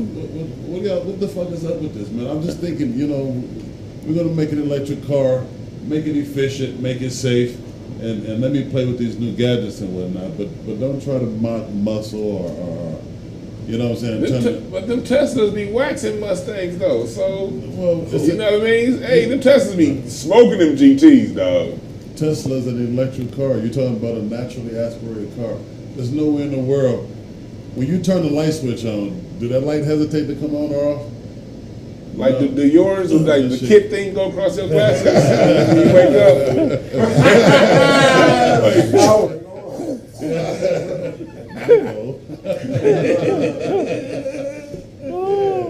I don't know, man. I like the electricity thing. I think it's all right. I think it's efficient. But I want them to be new. Do what y'all gonna do. It's a new era of cars, man. Be new and efficient with that shit. So you just said, but don't call it muscle car. Yeah, don't call it something muscle else. car. Yeah. It still look dope though, Blaze. Wow. That's right there. That's somebody modified. That's the OG car that they put computers in. Electric cars are better for criminals. Why is that? Because they're quiet. They come right up on your ass. They quiet. You know they got pistols that they haven't released, but they're made that operate on electric impulse. Man, today ain't the time for crime no more, man. You know, in regards to that car, man, it's definitely not for criminals. It's an electric car. It's an electric car. It's a fucking tracking device. Right. All that shit, y'all want a naturally aspirated motherfucking vehicle. You gonna do some dumb shit like that? Leave your phone at home, nigga. You niggas ride around with all these fucking tracking devices on. You wonder why you get cracked, nigga. You know what I'm saying? Shut your fucking mouth and leave all that bullshit. I don't want no electricity. I'm gonna go jump on the bus. Right. And I'm gonna go over here and hide in the bushes. Right. You know what I'm saying? Right. And they can shut them cars down. That's what I'm saying. We seen They can hack bait into car. it. So what you say? I said we seen bait car. They just shut that shit down. Lock the windows, all that. Criminal. That's the word. Criminal's worst nightmare. I can't see how these kids do crime at all nowadays because everything is documented. Now it's like the jig is up, bro. Right. You know what I'm saying? That shit is crazy, man. I remember I used to ride around here. I used to rob niggas like for real, lay niggas down by this form and shit, man. And pause. I don't want to sound wrong. Yeah. But Say, lay your ass down, nigga. Here you go, take this pillow. Put these cucumbers over your eye. Put this Luther on. Nah, but really, like all up and down these blocks, man. You know, niggas, you know, crime happens all the time. It's like, that was at a time before, like, it's cameras everywhere now. You know what I'm saying? All this shit is a fucking tracking device. Your parents would never give you a belt you can whoop them with. That's technology. Technology is a government. They giving us what we think are tools, but it's really just to monitor us. They would never get. So why would you do I don't understand why people don't think that way. Look, man, these cell phones existed 50 years ago. Yeah. They used cell phones during Vietnam to do bomb drops and all type of shit. They've already mastered this technology. They gave it to us as fun, but they know how it works. They know why it works. They know everything about it. Why would you think you can beat them on their shit? You can't. Like that whole GPS thing. I remember at my mom's job when I was a kid, they was working on GPS back in the 80s. And we just now got it in our cars in the 2000s. But that's some shit that they mastered back really in the 60s. Right. But like, that dovetails in, can I get to my story real quick? Because it kind of goes what you're talking about. It was a woman that shot 3 men in Atlanta, killed 2 of them. Right. And then she went to the airport and they caught her at the airport. Right. It was like over some property dispute. It was like at a property management company. She worked with them. And this woman targeted 3 men. 1 man still alive, he's in the hospital, the other 2 are dead. But they caught her. The mayor came out and said basically they used a camera system in the city to track her from where she was, where she shot them people, to the airport. So they could use, and I'm glad they did that good job. You know, she should be locked up in jail, but there should be no goddamn crime in the city if they could do that. Man, there's countries with no crime, bro. Switzerland, 1 murder last year. Damn. A lot of I read this book called Viking Economics. So a lot of the countries in that part of the world, you know, Switzerland, Netherlands, there's no crime. Mm-hmm. They got prisons with 2 or 3 people in the prison. Yeah. So, you know, but the system is completely different. In Switzerland, I believe it is, if you lose your job, say you're a doctor, you lose your job, you go to the unemployment office, you have a job a week later making the same amount of money. Your pay don't go down. Damn. You feel what? Every day, like everybody is making it here. You know what I mean? Yeah. So the system is trash. Yeah. Like Dr. Claude Anderson says, man, racism is the competition for wealth and resources between groups of people. Mm-hmm. And if you ain't realize that, you're gonna fall victim. You know what I'm saying? So, She killed 3 niggas though, that lady. Damn. What y'all think about that? What's she killing for? We didn't get to It was something to do with like they worked at the same property management company. Like, they were property managers and they all like were at the same apartment complex. It was a dispute. She had a whole little social media rant, and then she went ahead and targeted the dude. So she killed him over property management? That bitch was serious about her job. I don't know exactly. Where's the key to apartment 5? It was something to do with the, there she is. It was, Give me the detail. It was something. What happened? Did somebody fuck up on the application? Yeah. They didn't pay their rent? What happened? Wow. Yeah. It was some property management guy. Yeah. Some property management. So the gardener didn't show up. So she kept everybody. I was trying to read that motherfucker while we was talking. Goddamn it! What happened?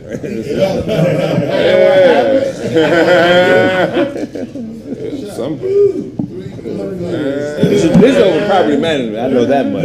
What happened, Devon? She was ready to lift it. Yeah. I just told you the answer, nigga. I told y'all the answer. I don't know, nigga. So who put apartment 5 on Craigslist? It ain't ready yet. I just read I'm fit to kill that nigga and that nigga. I don't remember what happened. I don't, because I just remember. The thing that said to me was the mayor said that they remember what happened in 1921. You can't remember what happened at this property. I ain't perfect. You just told us who Frederick Douglass' math teacher was in high school, and you can't tell us about this bitch. I ain't perfect. I just said you. I just said you and Howard Hewitt looking like. That's all I said. Deron, what did you have for breakfast May 16th, 1988? I don't tell you. 3 raisins, some eggs, and some toast. You got yesterday's. Sling got yesterday's blunt ash on his lip. The part that said I didn't know. I didn't get into the details. I did not get into the details because the only thing that stood out to me was I don't know the details because it stood out to me like how'd they get to it? They was able to, when the mayor said we was able to track her from here to the airport. My mind just went to like, okay, then it should be no crime if y'all can do that. If y'all can track her to the airport, why ain't y'all tracking the rest of these niggas who shoot somebody and get them off the street? I think a lot of these. That's what my mind went. Fuck that story. But when I see stuff like this, but hold on. What do you think? maybe it was something in the details that could have explained that. What could have explained the police being able to use to track people? I don't know. You didn't give us the details.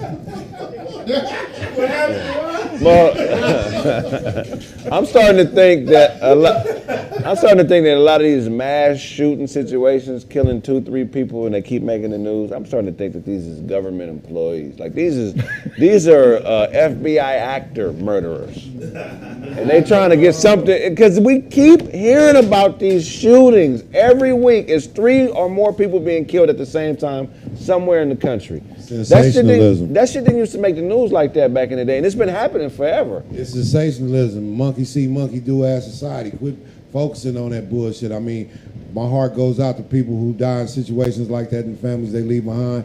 But again, you sensationalize that shit too much. I mean, it's just, we're inundated with images all the time, and these kids is coming up impressionable. It's a different time, man. This is the toughest, most sensitive generation I've ever seen. Right. The most sensitive, insensitive generation I've ever seen. And not to say this shit hasn't been happening all through time. Chaos, murder, atrocities been happening from day one. But I think, now these kids are desensitized to shit. This shit is a fucking Pandora's box. I remember we had to jump through hoops to see what some pussy looked like when I was little. Right. You know what I'm saying? Right. We had to go through books and wait till daddy was gone. Well, daddy been gone, but wait till mama boyfriend landed.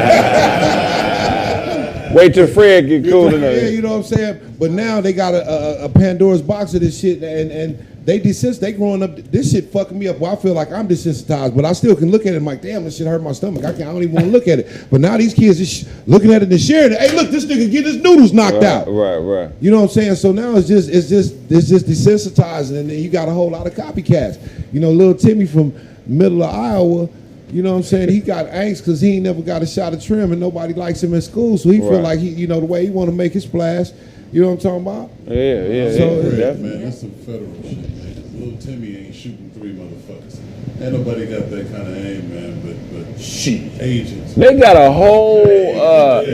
whole school shooter academy that's government funded. I'm telling you, it's something weird going on in the forest somewhere in Idaho, nigga, where they training a 9-year-old army. That's true. It's something because they got the thing called the crisis actors. You can Google crisis actor, and the same actors they're in New Orleans, they're over here, they where George Floyd is, they're the witness to everything. And if you Google it, you can find that there's certain crisis actors. And what happens is they're trying to program us.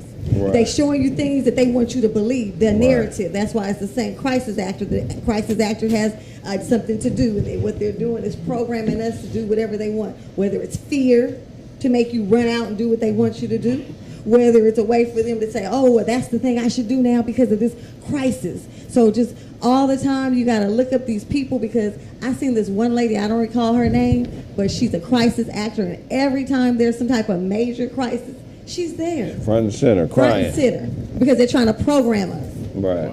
I agree. But as you say, tapped in to your being, you receive who are fake and who are real. And you will somebody gonna get you, man. Yeah, I mean, if it's meant to be, it's gonna happen. I mean, I'm not tapped into what? I don't.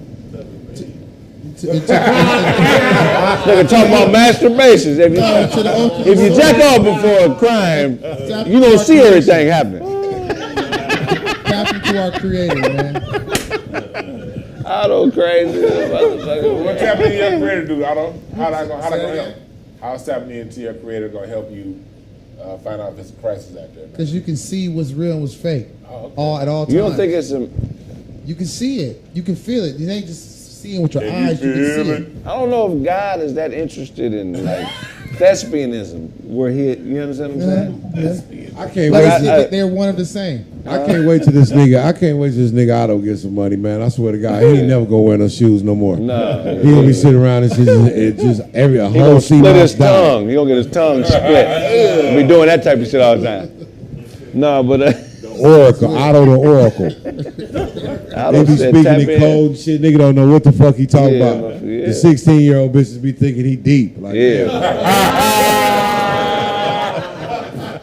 All true.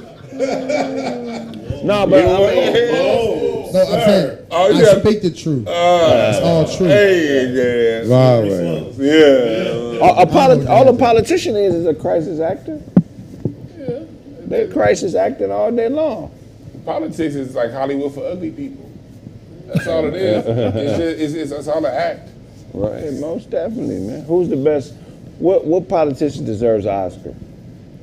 Politician deserves an Oscar. Biden.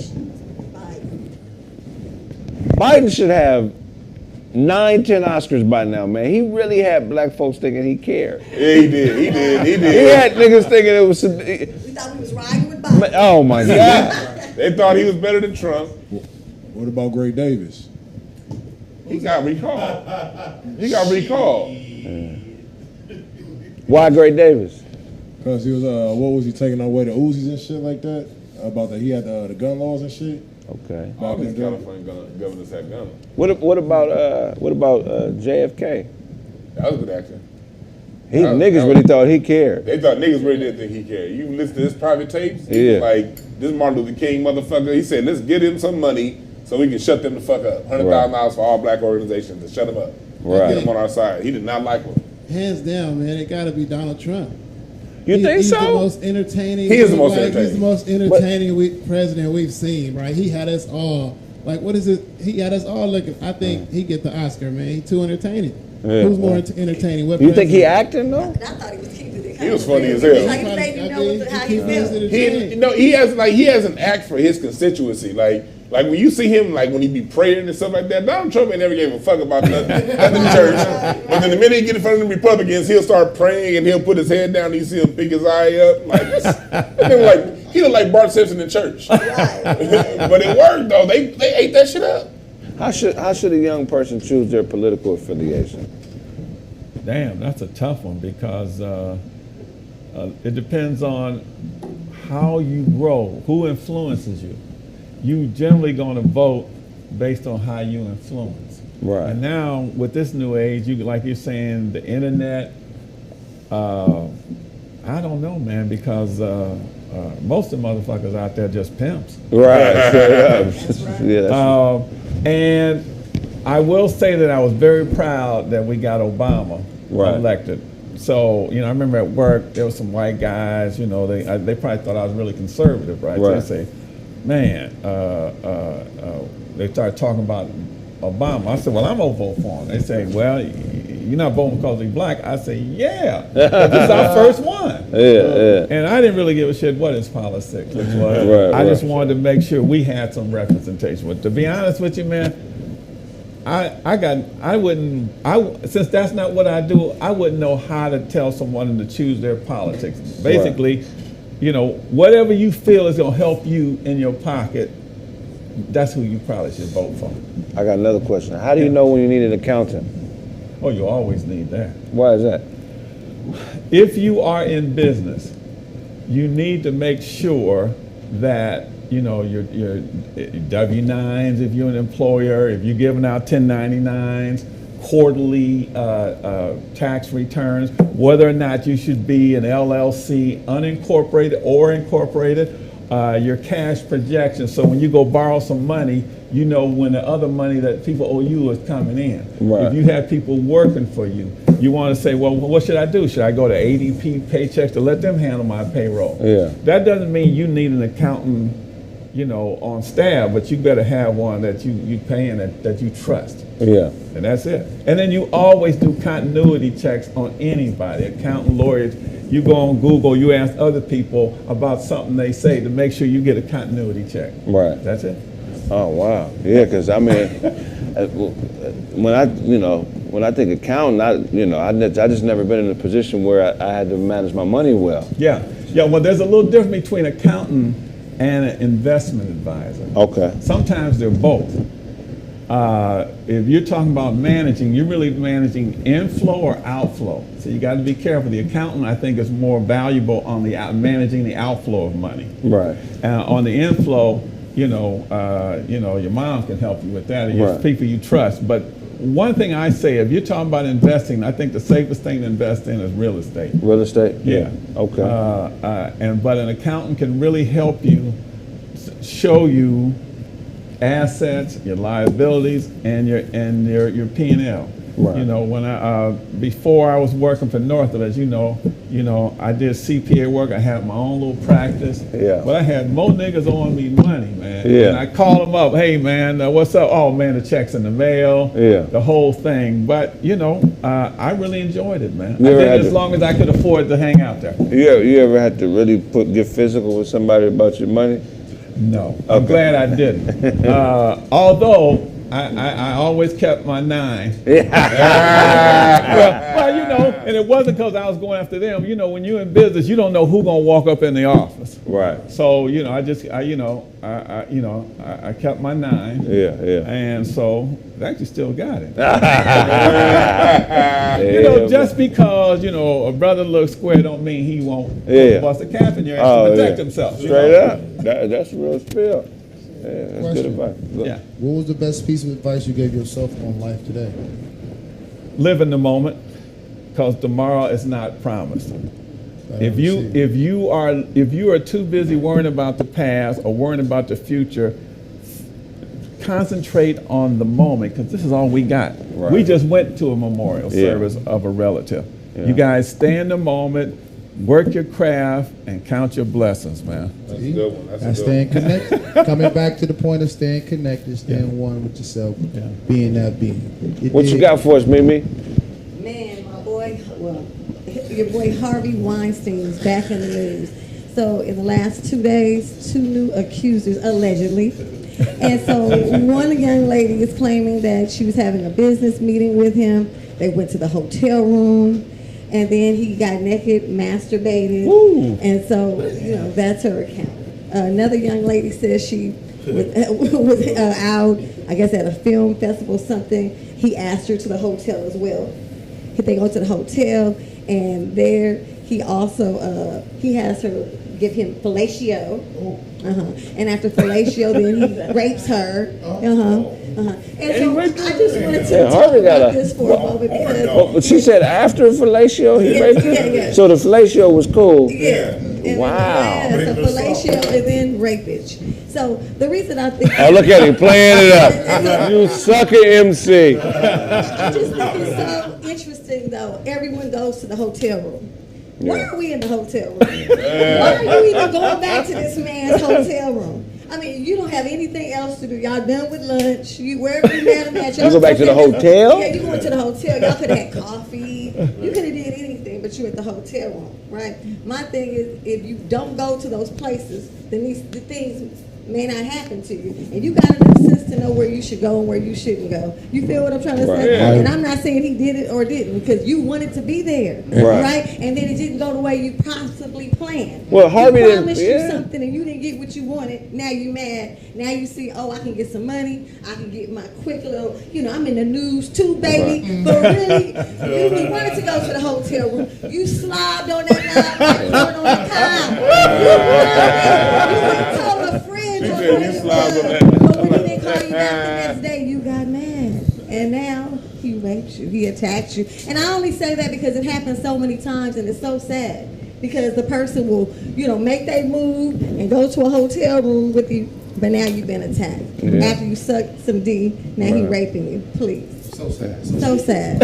So sad. I'm not saying I don't feel sad for women that happens to, so I don't want to sound like that, ladies and gentlemen. Nah, but all I'm saying is, you know better. If you take your butt to the hotel room, you know what go on in the hotel room with Harvey Weinstein. Sorry. Hey, keep going to the barbershop, you're going to get cut. We're going to go to a commercial break. When we get back, more Kraig Facts. Yeah. Thanks, Kraig.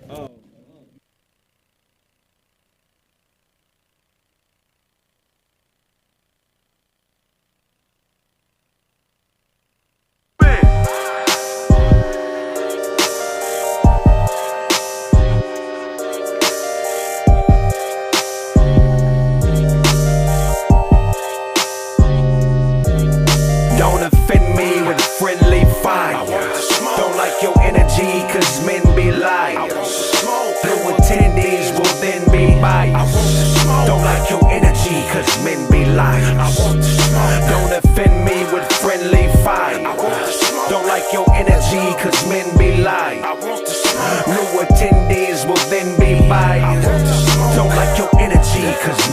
lies. I want the smoke.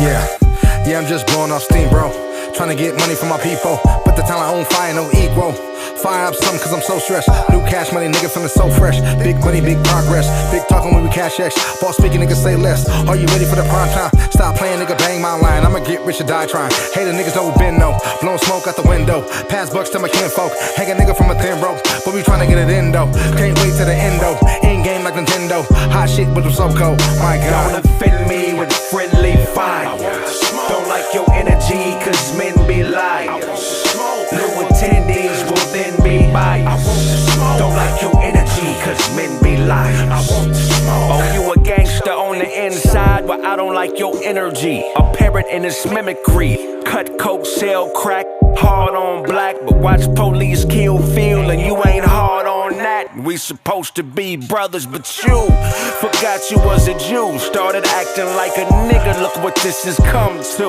A new identity, hoes in male clothes with improved hostilities. Look, I just want a shot to impair mares with red dots. Cause acting to get you work like headshots. In my car with a bizarre Asian. White coupe, the car is Caucasian. On a star blazing.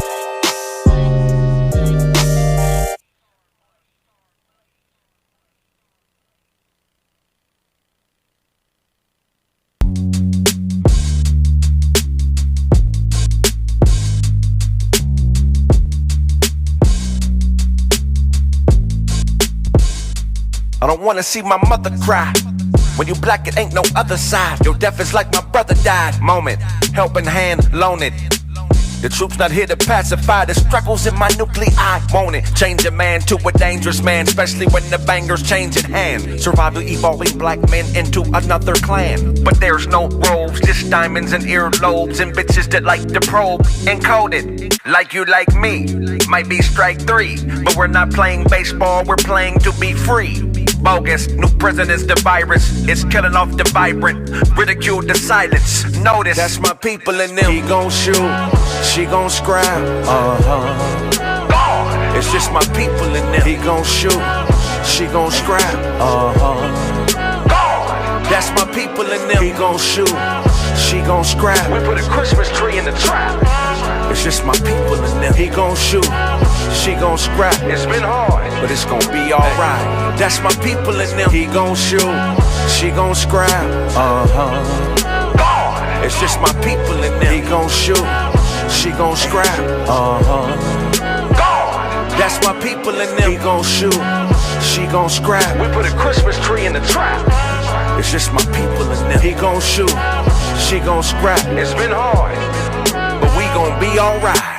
I've had it up to here, like damn near there. Trustworthy base heads, fanfare stare. I'm big enough to take it, targeted to placement, then keep it under wraps, like rhyming in the basement. When I had hair, developed my philosophy, inherit real estate. Yes, it means a lot to me, so hater, what's the band for? I muscled in clam core, my gang full of landlords and nobody wants to stand for. He gon' shoot, she gon' scrap. It's just my people in them. He gon' shoot, she gon' scrap. That's my people in them. He gon' shoot, she gon' scrap. We put a Christmas tree in the trap. It's just my people in them. He gon' shoot, she gon' scrap. It's been hard, but it's gon' be alright. That's my people in them. He gon' shoot, she gon' scrap.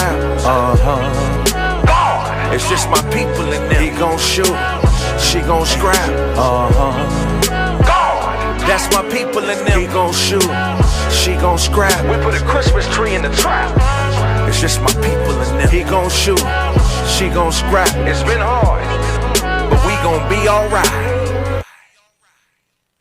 This album is a comedic satire. You ready?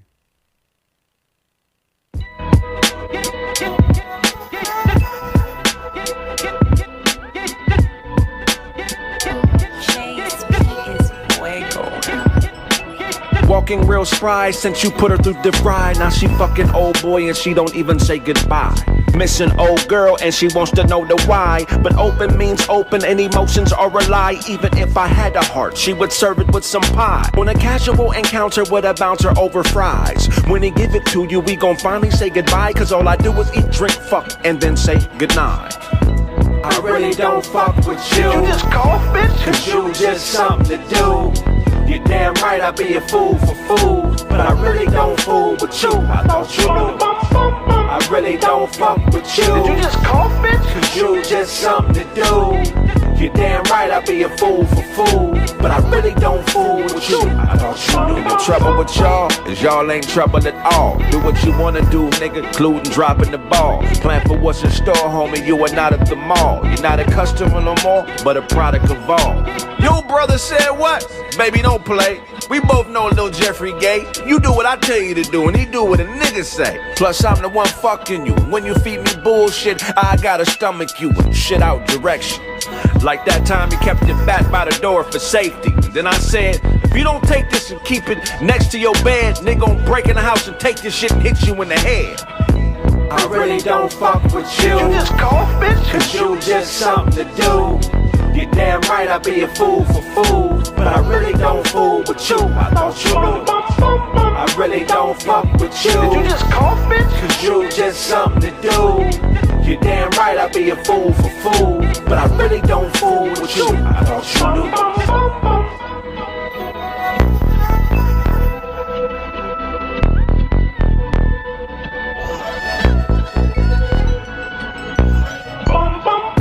I really don't fuck with you. Did you just cough, bitch? Cause you just something to do. You're damn right I'd be a fool for food, but I really don't fool with you. I thought you knew.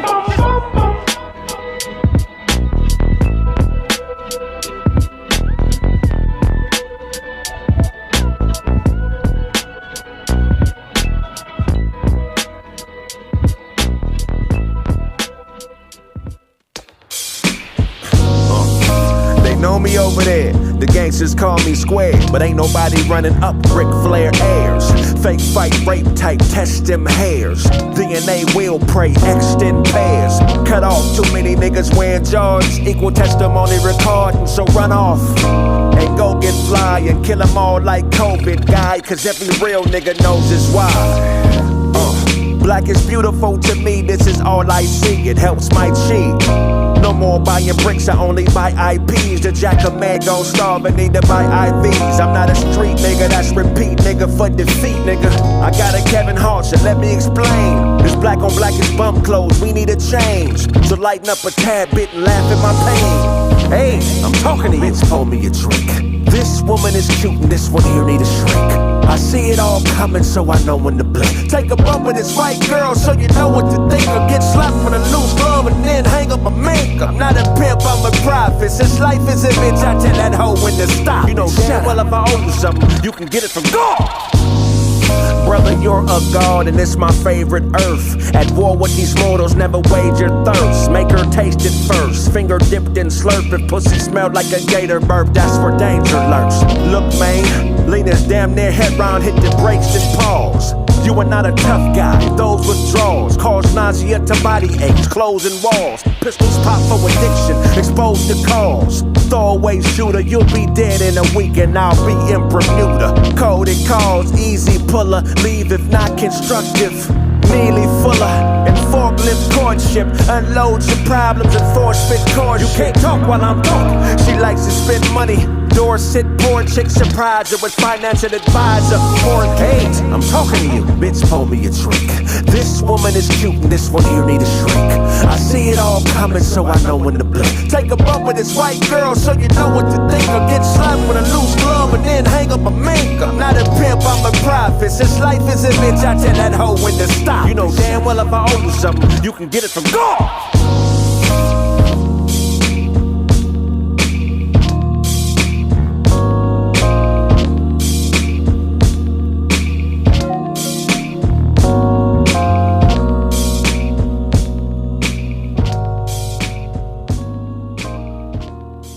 Recommend staying with an abusive woman.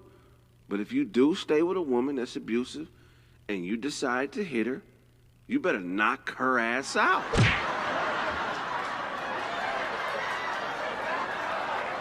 Wake up, bitch. Ain't this what you wanted? Look, man, everybody bag back, okay? I got this.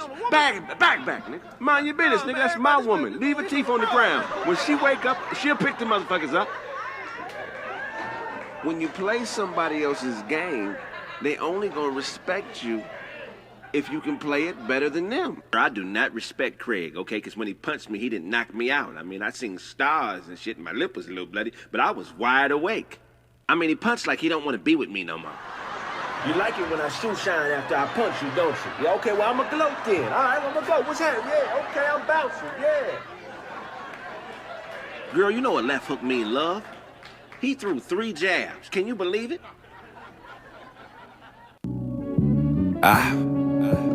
The chill never withers. That's a thing. I promise you. It's niggas all around me. A few of them lifeguards that probably wanna drown me, but watch me swim. I bet on misses. Not that I gamble on shambles, but we know bitches. Yeah, we know bitches. She be with me, him and her, and drug dealers selling that funny white. You know that real Bill Burr. Foil me with loyalty, still kill purr. Get your bell rung, you held on to Fleetfield fur. I don't know who loves me, I just know who shoves me, and who won't plug me, cause it'll be too lovely. And evil's first, I'm at a bar as my avatar, cause even in the metaverse, I'm still a star. I'm digital cool, I'm into the moon. Bought some property on open sea, passwords don't need a key. Bloggers become hackers, decentralizing factor. My money got my face on NFT. I'm digital cool, I'm into the moon. Bought some property on open sea, passwords don't need a key. Bloggers become hackers, decentralizing factor. My money got my face on NFT. Her mentality was leopardess. She might have been a Methodist girl, cause she was waiting on God to come back and he was here. Reality is effortless, it's coded in the messages, Earl. It's plenty of fish pulling people in poles off the pier. We're no longer the hunted, it's really about who wants it. Who wants what we want more, fuck the dumb shit clear. I'll be at a bar as my avatar playing Gallagher, using bitcoins to buy beer. I'm digital cool, I'm into the moon. Bought some property on open sea, passwords don't need a key. Bloggers become hackers, decentralizing factor. My money got my face on NFT. I'm digital cool, I'm into the moon. Bought some property on open sea, passwords don't need a key. Bloggers become hackers, decentralizing factor. My money got my face on NFT.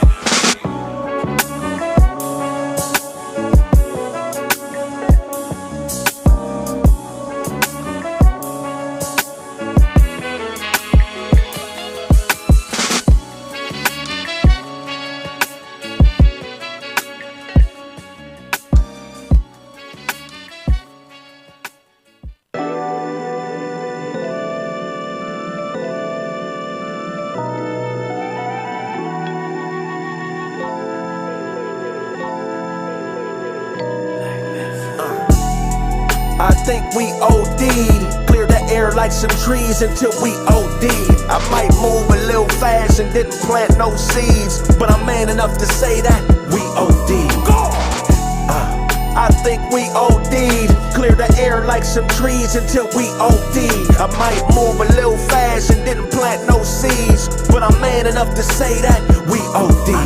When I buy it, you buy it, but ain't nobody selling shit. Jealous of the fetishes when ownership's the medicine. Do the things that boomerang so you can leverage it. Shit gets hairy, be a wig and get ahead of it. Miss you, say you bored, we not on one accord. Arguing and fighting, damn near mopping up the floors. That lesbian sex shit ain't free. She gon' have to pay you, cause you got to pay me. And we keepin' this in order. Can't be a dime without the rest of my quarter, cause I'm never there sorta. Before me, it was a bunch of weird niggas around you hobby shop till I broke the board, I'm karate chop. And I'm really not into violence, interpretate the silence as prizes. And I'm really more into vibing, you perpetrating Simons or Hymens. I think we OD'd. Clear the air like some trees until we OD'd. I might move a little fast and didn't plant no seeds, but I'm man enough to say that we OD'd. I think we OD'd. Clear the air like some trees until we OD'd. I might move a little fast and didn't plant no seeds, but I'm man enough to say that we OD'd. My neighbor Dan lost some weight, but he ain't came too far. Hit that alarm 1,500 times a day, trying to show you his car. And we both know he's proud of it. Go off a dance, some of that clam and watch him chowder it. Cause you could be with the miss, but without a bitch. The with is the money and without is the glitch. You're paying her to leave, if she breathe, you should trip. Miami, the Grammys, New York, a trip. I'm searching for emotion, but all I know is logic. She wants to be my girlfriend, I show her like my closet. Cause we could be close and yet still remain strangers. Leave that where you from, shit to them gangbangers. I'm highly advanced, the message in the dance. Some of y'all wear the skirts while those of us wear the pants. You wanna know the difference? It's really not explicit. It's when a nigga talk to his bitch, shut up and listen. I think we OD'd. Clear the air like some trees until we OD'd. I might move a little fast and didn't plant no seeds, but I'm man enough to say that we OD'd. I think we OD'd. Clear the air like some trees until we OD'd. I might move a little fast and didn't plant no seeds, but I'm man enough to say that we OD'd. Believe that. Grinding before I get it. Bring my niggas with me, ain't no limits to the ceiling. Out here touching digits. Hoes showing love, but please don't catch no feelings. Riding with that thumper while I'm thumbing through these millions. Hunting to feed my children. Lying in the jungle, all I do is fucking kill shit. Double barrel spinning. Automatic soda milling. Clouds that I brought can fill up soldier feeling. The trap that you trapping out, get exposed and hidden hills. The sideways playing, you making this bad dealing. You should've took your bitch ass home and been rich. All that high signing you doing, nigga, you rich. Oatmeal, dining on dim sum. I like my sake chill, smooth fade, mixed with red Kool-Aid. You gon' need a lot more help. Mixing on the stove, get a bowl while your career all on the shelf. Bowl up. That cereal, nigga. If you date a woman that wants to be knocked out and you don't knock her out, not knocking her out is gonna hurt her feelings. You don't knock me out. You don't love me when you don't knock me out like you used to. Are you knocking another bitch out? What bitch are you knocking out? Why don't you knock me out no more? Now we in counseling because I'm not knocking her out like I used to. Nigga, you ain't lived till you been in not knocking her out no more counseling with your girl. I mean, she tough jaw, man. I've been following through and everything, man. I mean, I don't know. My power ain't what it used to be, man. You been doing weighted neck rolls. I mean, what is you doing? You chewing more beef jerky? I mean, is your jaw muscles stronger? Something's going on in the neck jaw area, because they say life is a bitch. So you got to take control of her. It's not that you being abusive. You just defending yourself. Because if not, if you don't take her by the reins, she gonna beat you down abusively. To all that's left of you is excuses and a bus pass. God! McAdoo!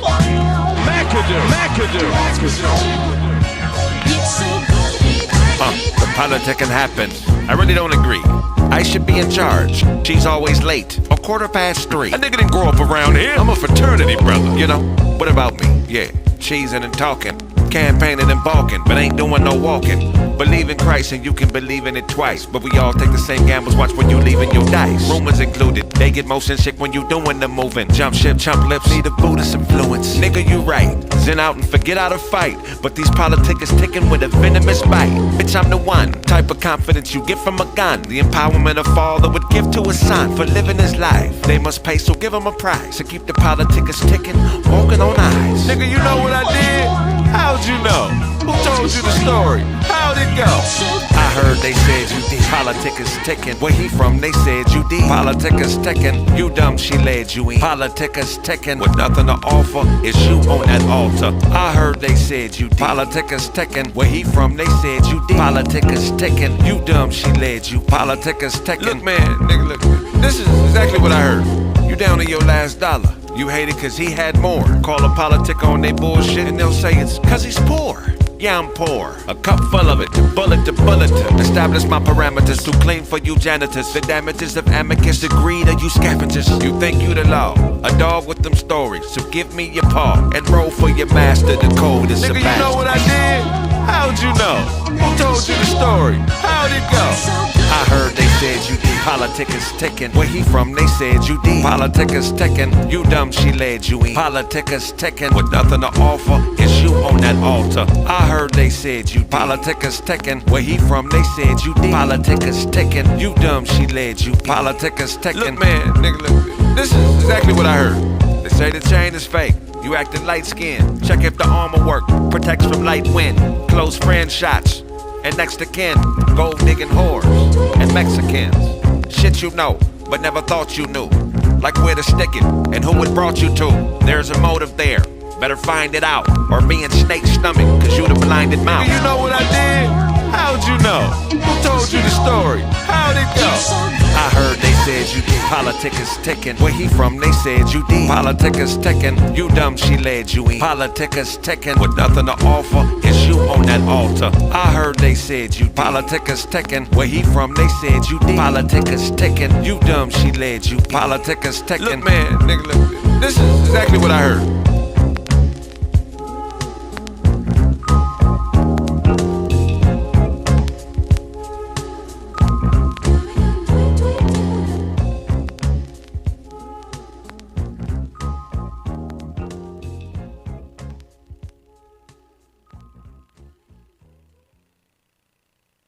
Leave, fellas. Don't stay with an abusive woman. They only respect violence. An abusive woman only understands abuse. They don't even like normal greetings. An abusive woman wants an abusive greeting.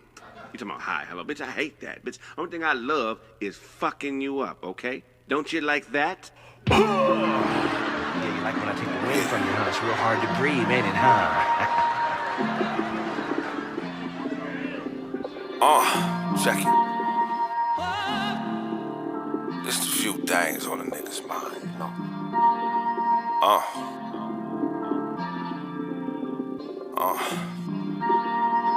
We own it. Selfish pride to the side as we vibe in the moment. Cause we own it. We own it.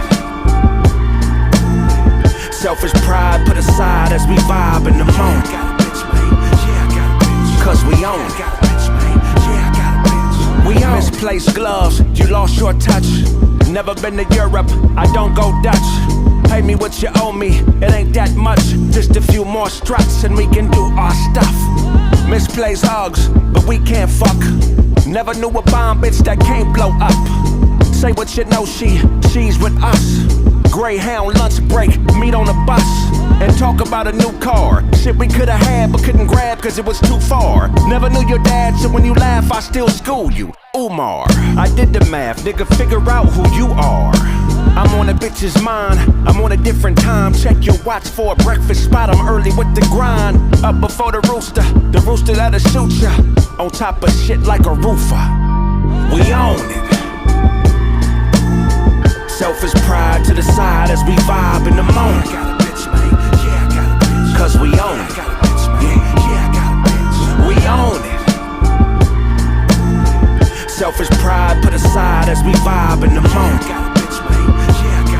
Cause we own it. If I ain't got a mouth, it can't talk me off that fly shit. I'm getting on this plane and this dame will be my bitch. In a room full of suckers, ain't nobody here to vibe with. I'm a dog ass nigga and this world is my hydrant, get used to. When a hoe's wrong, don't hug her, cause she gon' think you soft, youngest of 9 gay. Brothers always asking me my age like Beyonce's mother, cause I'm seasoned. Sprinkle me on the bitch's mind and start cooking up reason. Get gold, ask your father for a number, got a zip code. Start selling pussy, why the fuck do you strip for? Die on the battlefield or yield to a lip blow. On the bitch's head, I think she fucking with that crystal. Every step towards that meth like Wu-Tang instrumentals. We gon' find a way like Doc Dre on the tempo. Swing to the cherry, stop and watch a tricks rent blow. We own it. Selfish pride to the side as we vibe in the moment. Yeah, I got a bitch, man. Yeah, I got a bitch. Cause we own it. Yeah, I got a bitch, man. Yeah, I got a bitch. We own it.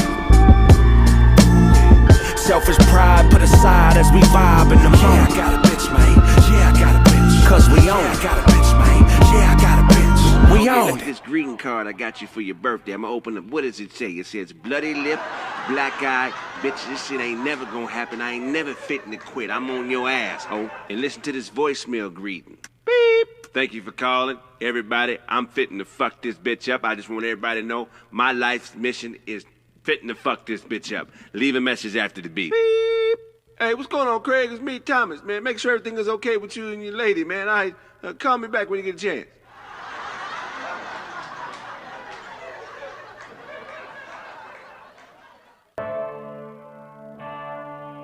Siege monstrosities. You get to college and get to robbing, no help.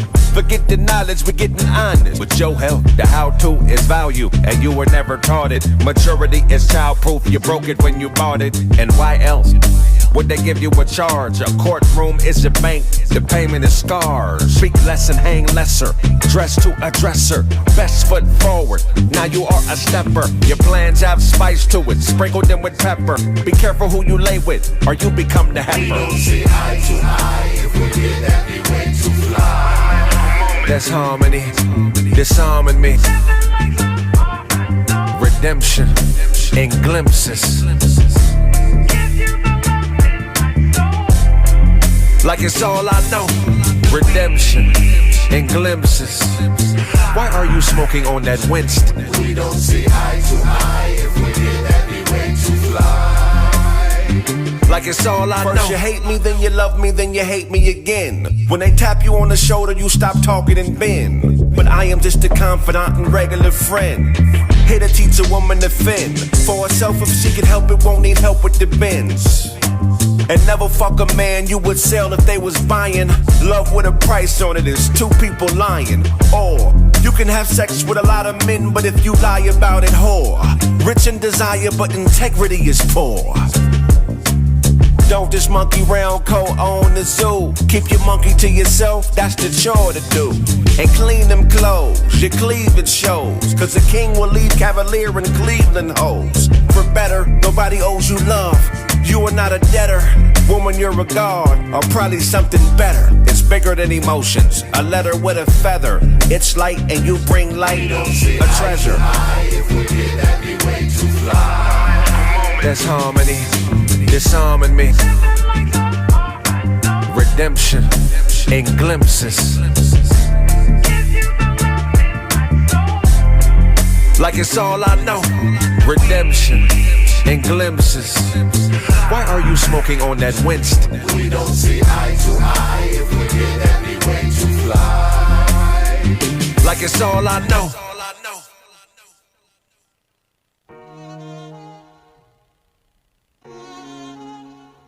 Siege monstrosities.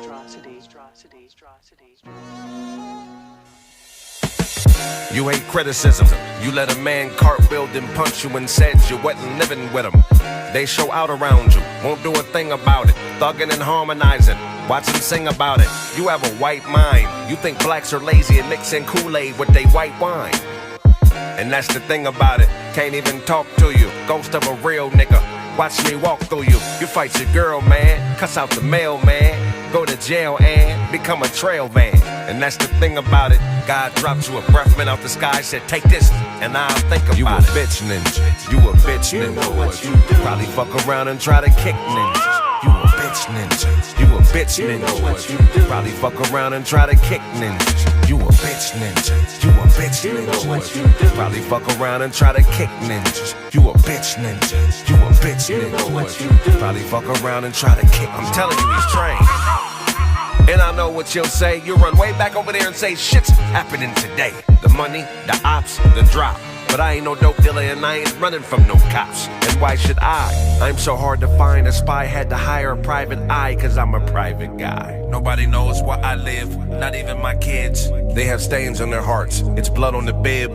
Your mother went against my wishes. Aside from high, she was good for the dishes. and to buy some fries. Call me when you can dunk.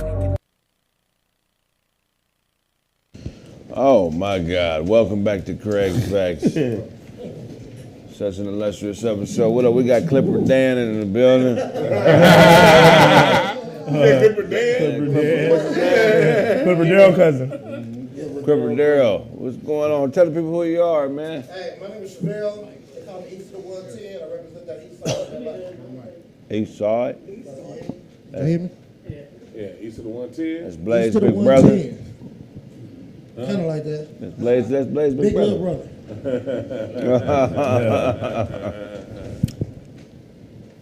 Dwan, what you got for us? I said the story I missed earlier. Oh yeah. Also, the story I missed earlier. That was basically it. And also there's something going on with Joe Biden. This motherfucker right here. He does have something halfway good for some people. He announces $10,000 in student loan forgiveness.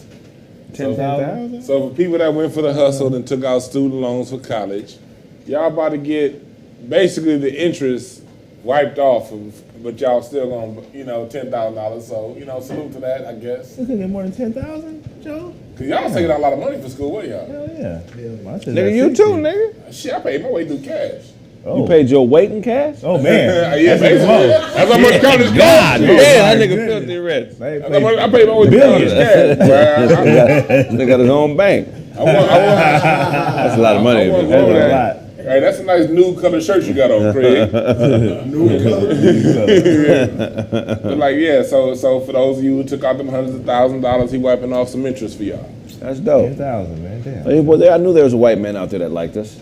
They ain't got nothing to do with us. What you mean? You got student loans, right? No, I ain't got no student loans. Shit. Oh, your shit all paid off? I know I never took them out. I went through college and I paid my way through cash. No. So you were privileged, Dewan? I wasn't privileged. I worked. Well, how else did you do it?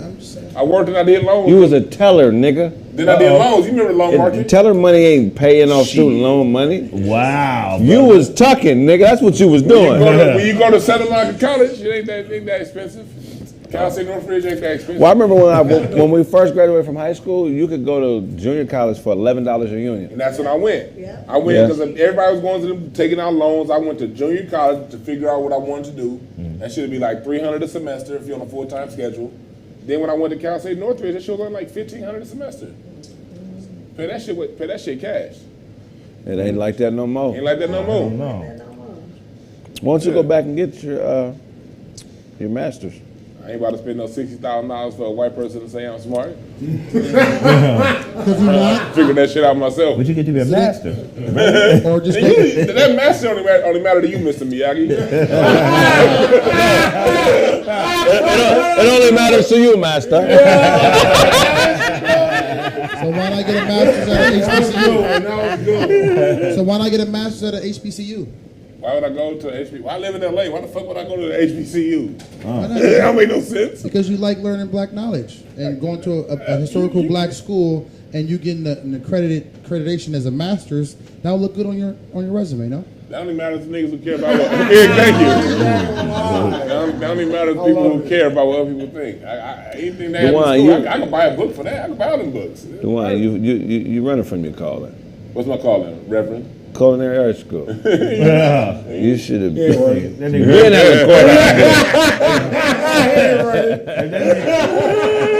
That nigga went to culinary school. He eat the homework. You should have been at Le Cordon Bleu, and you know it.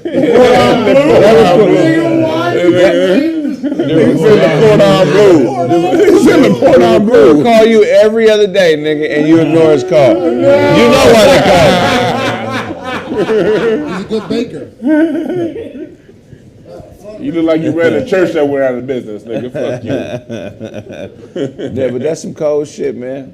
Yeah. You know, student loans, man, 10 grand. Is it a percentage or is 10 grand across the board? 10 grand across the board. I just remember, I saw it. My brother and sister was in college, and I saw when they was older than me, I saw what they was going through, and I just thought about that shit. They gotta take out a loan for a job they might get. Right. Yeah, so when I was, and it was like, so I remember listening to when my sister was in college and seeing that shit. Like, you mean tell me it ain't no guarantee, but this money you pay is a guarantee you gotta pay back? Right. That's when I was like, nah, I gotta figure something else out. That's why 10 grand is whack. Like, nobody has a loan for $10,000. It's like 40,000, 60,000, 100,000, 10,000. Like, if you've got the power to forgive, Forgive me. I ain't gonna have a $10,000 forgiveness. A partial forgiveness. Yeah. I'm cool with that, but I ain't cool with that. It ain't forgiveness. Grad school loans range from 10 to 15,000. A quarter. That's facts. A quarter. You went to a university. I'm talking about to get the degree. Talking about a Jack in the Box. I'm talking about the whole degree. You know, unit. Only at the nigga talking about 1 quarter. You got 3 quarters in the semester. That is I did a true. You got 3 quarters a year. Nigga talking about. Takes like 6 to 8 quarters to get a damn master's degree. That's how long it takes you to want. 50 grand, it ain't worth it, my man. What else you got for us, Snaps? All right, let's get into some tree talk. Tree talk. All right. What's some names that we can call weed, man? Weed, tree, Doty, fire, bomb, ganja, reefer. Reefer. But what if I told you 2 of those words may be a racist word? I'm sure all of them. Wow. Call somebody a weed? So what was said was back in the 1930s, between the 1930s and 40s, there was an increase in Mexicans coming to America, right? So when they came, it was stated that they were smoking marijuana out in the open. You know what I mean? So what happened was they started to go after them, and they changed the word from, before it was cannabis and hemp is the words they were using. Then it went from marijuana, but marijuana was spelled with an H. You know what I mean? Once the increase happened, they added the J to it, called it marijuana, and then they started to say things like derogatory things, saying like Harry, what's his name? Oslinger. Oslinger. Harry Oslinger. He said there's 100,000 total marijuana smokers in the U.S., and most are Negroes, Hispanics, Filipinos, and entertainers. Their satanic music, jazz, and swing as a result of marijuana use. The marijuana causes white women to seek sexual relations in Negroes, and entertainers, and any others. Yes. So basically, they attached it to that, saying that marijuana would actually make white women fall in love with black men and entertainers. So they would use the word weed for black people as a negative, as a derogatory word, and then marijuana as for Mexicans, a Spanish word. So the question is, are we if they start a word as a racist word, does it last that? Do we cancel it out altogether? Is it racist now? Nigga, please. Look, check this out. She likes him for his swag, not his bag. Hey, check this out though. They also had a movie back in the day called Marijuana Madness. Reefer Madness. Yeah, Reefer Madness. Where they said that marijuana was like they were scared they said it was always basically legal for white folks, but basically when it came down to the black folks, they said that it was gonna make us rape white women and some other shit. Yeah, so that's why they made it illegal. And also like. Who's raping shit? Other shit. And like, who's just fucking a piece of shit without asking? Raping white women and some other shit. And it was like Louis Armstrong went to jail. Like they used him because he was the biggest entertainer in the. No, you're the biggest entertainer. You look like Scottie Pippen with that haircut. But Louis Armstrong was the biggest entertainer in America at the time, and they put his ass in jail here in L.A. on Sunset for like 2 or 3 weeks for smoking weed. And they say, yeah, see, look, these nigga jazz artists are the ones smoking weed, and then change them laws. So is this the same word, marijuana? Can that be the same as like nigga? No. You know what I mean? No, brother. No. It's both attached to racism. No, brother. We still say nigga every day, right? No, I ain't said it in 10 minutes. Has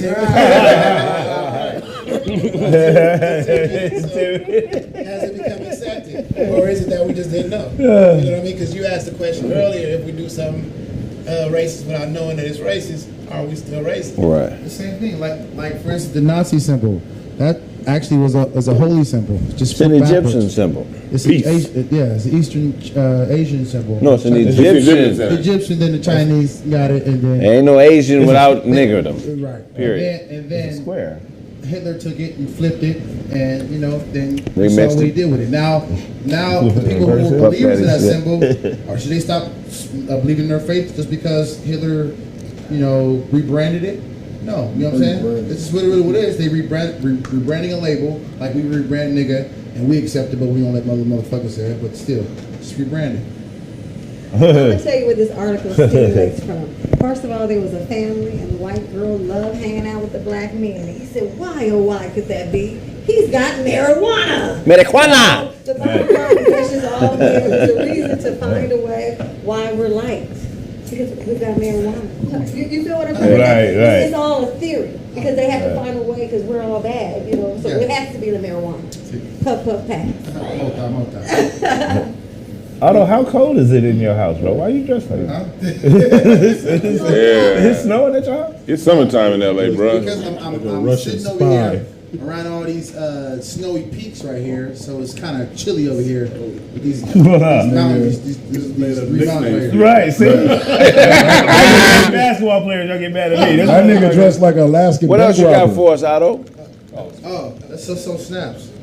1 second. All right. No, I said, what else you got for us, Otto? Right now, I don't have anything, but I would gladly comment once somebody presents something.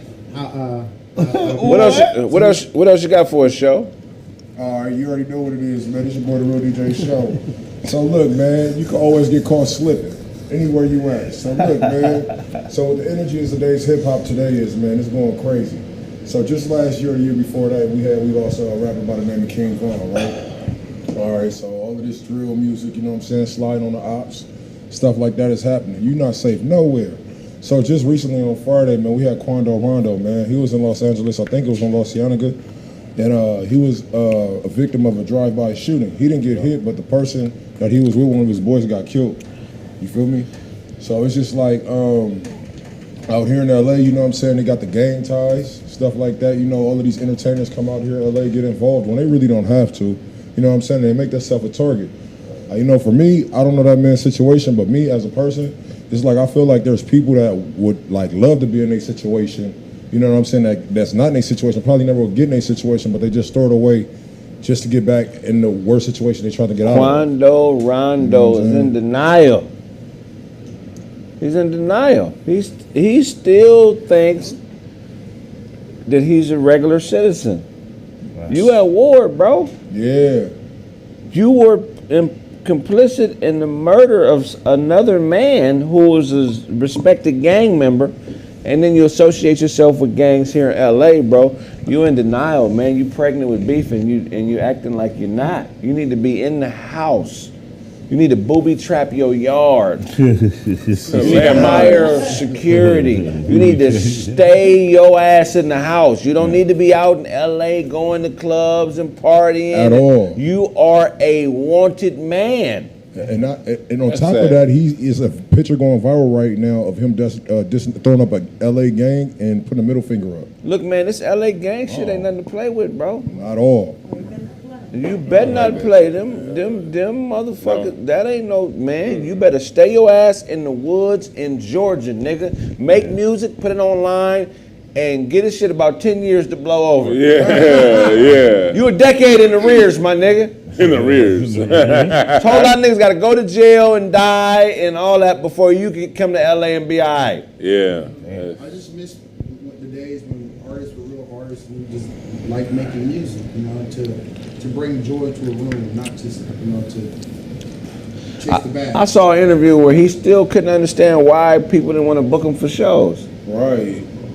Is that narcissism or is that like... No, he don't understand gang culture. He's in pictures dissing a treacherous gang. Yeah. Whoa. I'm talking about it's 2-3 gangs in LA that's elite, and he's dissing one of those elite gangs. Facts, one of the pillar gangs. Like everybody who grew up who from LA County know this is a gang. You don't play with these niggas because it's a lot of them. They can be anywhere. And you feel what I'm saying? In the country. And some of them never heard your music. They don't care who you are. See, when niggas had a hard time accepting Rajon Rondo. They ain't gonna accept you. This is what I think. Stupid, nigga. This is what I think. It's gonna sound controversial, but fuck it, I'm gonna say it. Say it, brother. Say it. No war happens without the approval of Congress. That means a lot of powerful motherfuckers that run shit get together and say, we're gonna make this move, or we're gonna allow y'all to make that move, or if we don't agree with it, we're gonna try to put a stop to it. But long story short, a lot of powerful motherfuckers got together and decided on what happened to that nigga. And because he don't understand LA gang politics, I wouldn't doubt if it was his own homies. You feel what I'm saying? Because when you from a gang and you a low-level nigga, you can't do shit that affects the entire gang without discipline. Right. You can only move. You can only move and do certain shit under instruction. You feel what I'm saying? And that King Von shit brought a lot of flack to where he's supposed to be from. And that particular set of niggas is about their bread. Yeah. It says if anybody grow up in Southern California, you know in that part of town, specifically them Crip gangs in that part of town, a lot of niggas is real hustlers. They getting money. It ain't just like no ignorant ass. It ain't like the East Side. I'm not saying the East Side is ignorant, but it's a lot of motherfuckers. East Side niggas are just murdering shit up, nigga, and asking questions later. But on the West Side, them niggas is hustlers, bro. They sophisticated and they got business dealings all throughout town by day. Throughout the country. Yeah, really throughout the country. These cats done went to the legit business, but you know what I mean? But they still know how to make the call and the people to network all around. So you don't think the top money-making niggas from each hood talk to each other? Yes, they do. You got me fucked. Come on, man. Them niggas talk to each other because they not adolescents no more, man. These niggas is damn near geniuses, bro. And they understand that, hey, this is the part of town we got. Y'all got that part of town. Usher coming through there too, nigga. So I just want to let you know, man, what we got to pay for the pass. Them niggas is doing business. Yeah. You feel it? These niggas is making millions of dollars, bro. So Quando Rondo may need to stay in Georgia. He may need to move to Canada. Because a lot of niggas in Georgia. Because he done fucked off a lot of money. He can't do no shows. So whoever put money behind this nigga can't get their bread back. Wow. Ooh. That's crazy. He can't do shows. If you can't do shows, then he might be more valuable. I ain't gonna put that out there. No. Ghostwriter. You talking about a better, another type of play. Yeah. I ain't gonna put that out there. No, we don't want to do that because that might. Yeah, we don't want to do that. That's too intricate shit. Yeah. Who else got another one? I got one. Oh, okay, shit, nigga ain't prepared. See, I got this shirt at I got this shirt at FedEx.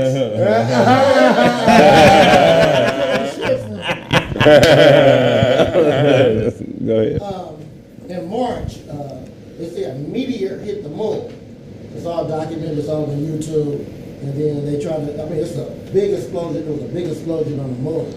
And now they trying to say SpaceX had a spaceship that accidentally went out of orbit and hit the moon. But if you can look it up, it's like this big, like a nuclear bomb hit the moon. But they're all trying to cover it up. Look up spacecraft hit the moon. And it was all on YouTube. I think it's, first of all, you shouldn't be able to see a bus-sized spaceship hit the moon. Right. We can't see something that small, hundreds of thousands of miles. So whatever hit the moon made it erupt like a volcano. Really? Yeah. When was this? This was back in March, and they just now saying something about it. This all on YouTube. Yeah, it just came up. Space. It's crazy. Oh yeah. Like people in Texas, everybody that was watching it, like YouTube didn't saw this big aircraft, this big thing hit the moon, and they try to say it's a spacecraft, but it's nothing that big that you can watch from Earth that can see hit the moon that make it erupt like that. Wow. Oh, no, I definitely want to see this. Bring that. Oh, we can't bring that up? Well, yeah, spacecraft hit the moon. It's right there. Yeah, shit. Why do you think they didn't want to tell us it was a meteor? It wasn't a meteor. They said it's a mystery rocket. I mean, this shit right now. But you can actually see it from Earth going towards the moon and actually hit the moon. If you can see a rocket, you'll be able to see all the rockets that's in space, all the satellites that's in space. So it is a bus-sized that rocket. was that big that hit the moon. I believe in aliens and stuff like that. I believe there's a war going on the backside of the moon. I was like, these motherfuckers are shooting at the moon now? God damn. Like, this shit. Oh, yeah, you can see it. That's some wild shit stuff. wild. See? You gotta look at it right now. I thought you was reading a comic book or something, nigga. An Iron Man. Oh yeah, well I was going right to the moon. Back in March. Yeah. It says spacecraft hits moon. You see Look at March? that. Look how big it exploded. When poppies hit the moon. See, you wouldn't be able to see like a volcano eruption from the moon. So why would you be able to see something that big? Yeah, that look. That's crazy. I thought the other one would actually hit the moon. That's like a movie trick. Like an atom bomb, bro. That's a Truman Show, bro. Yeah, something hit the moon. But it should be on every news channel. Yeah. It should be something. Why would it be? Why would it be? Because they control the news. They control the information. How they know it's an aircraft? And the other, Look how big that thing is. that shit big. That's bigger than the bus, goddamn. How they You know see that from Earth? How they know to be looking at the moon right now? But people just randomly recording the moon, and you can see this big thing hit the moon and it erupt. Now, if you can't see volcanoes from Earth, you should be able to see that eruption from the moon. I feel like shit is hitting the moon every day. Yeah, that's why I got all them dots in it. Look at that. That's scary, bro. Is there only one angle? Because I mean, that could be some There's CG. more. There's another angle where they have like a satellite image where they like from over top. Where it should be motherfuckers in Africa that seen the shit too from a different angle. Like Not everybody. You think the niggas had cameras recorded? One phone. Yeah. One phone. That's wild. That's some wild shit. That shit weird. Yeah, man, we're gonna wrap up the show, man. Shit. Blaze, tell them where they can find you. You already know what it is, Bad Boy Blaze. Shout out to myself. You follow me at Instagram on follow me at Instagram, OOBLZ. That's 00BLZ. Holla backwards. Peace. Yo, what's up, man? This be your boy, The Real DJ Show, man. Make sure you follow me on Instagram, The Real DJ Show. If you do music, man, subscribe to my YouTube channel, Plan A Radio. That's Plan A Radio, PLANA Radio. If you got music, man, we doing a 3K battle coming up on my channel as well. Man, give me up to 10K, man. I'm almost at 8. I mean, yeah. Holla at me. Your show. Hotelbitch.com, incenseandashtrays.com. The Black Music Family Tree is up there right now.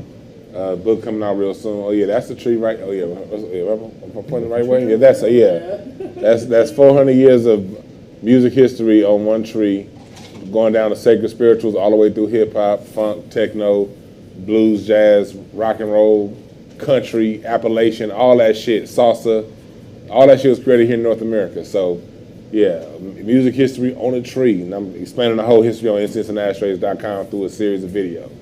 Check it out. Uncle Todd Comedy, IG, Facebook, Twitter. You know what I'm saying? Check my Comedy Experience album out, man. It's called I'm Out There. It's got Left Me in Pasadena, Taco Tuesday, you know what I'm saying? Headaches, and No Insurance, man. Check it out, man, you know what I'm saying? And shout out to I'm Out There Nation, because I know you out there. And if you want some shirts, man, get it from God. Yeah. Pray for one. I'm Chevelle Bowden. You can find me on Facebook at SHAV. My bad, we almost forgot. I don't got no title because I just filled in. You can find me on Instagram under Hellish Ways 53rd. Love the East Side niggas. And follow us on the Keeping It Real with Mimi show. Keeping It Real with Mimi on all platforms. It's your prerogative. Penn Roethlisberger on IG, Snaptastic_Penn. It's been a minute, but the collected album is finally on the way. It's finally coming. You think you right all the time? Well, I'm right more. You don't like Bobby Brown? He's stupid. Oh, he do look like Bobby. Yeah, so that's that do look like now Bobby. Yeah, now Bobby. New addition. Today Bobby. Yeah, man, no problem. Every little step he takes. It's Grand Bobby. Great Grand Bobby. I thought that was Duncan City. So hello world, I am Otto Bots, man. You can please subscribe to my YouTube, Otto Bots. You can find me on my Instagram. It's Otto Bots. You can find me on TikTok, Otto Bots. You can find me on Facebook, Otto Bots. Hey, also stream my song, man. Club is Burning's been going. Check out the President Trump track too. Let me know what you think, and good life. And enjoy the rest of your human experience. Happy birthday. What's up, y'all? It's Keeping It Real with Mimi. And if you could download the app, Caffeine. Get it today. Subscribe, like, tell a friend. Also, get you some of that Poppy. And if you didn't know, it's the bourbon without the burn, baby. Get you some Poppy's Bourbon. PAPIS. BOURBON for those who can't spell. Poppy!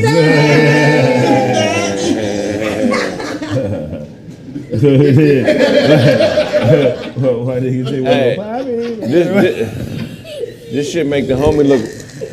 This shit make the homie look weird because he's so far from everybody. Go back, look how far he is from everybody.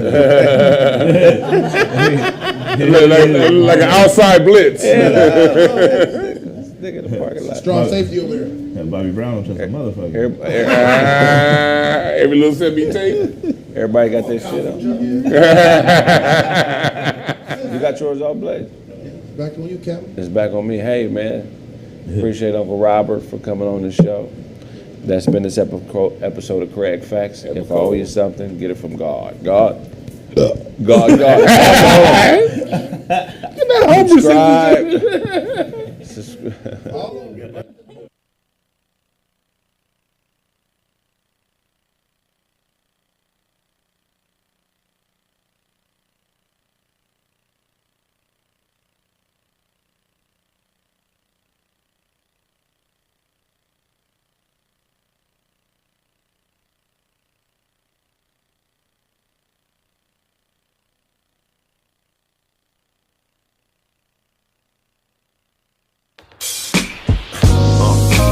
Know me over there, the gangsters call me square, but ain't nobody running up Ric Flair airs. Fake fight, rape type, test them hairs. DNA will pray, X'd in pairs. Cut off too many niggas wearing Jordans, equal testimony recording, so run off and go get fly and kill them all like COVID guy, cause every real nigga knows it's why.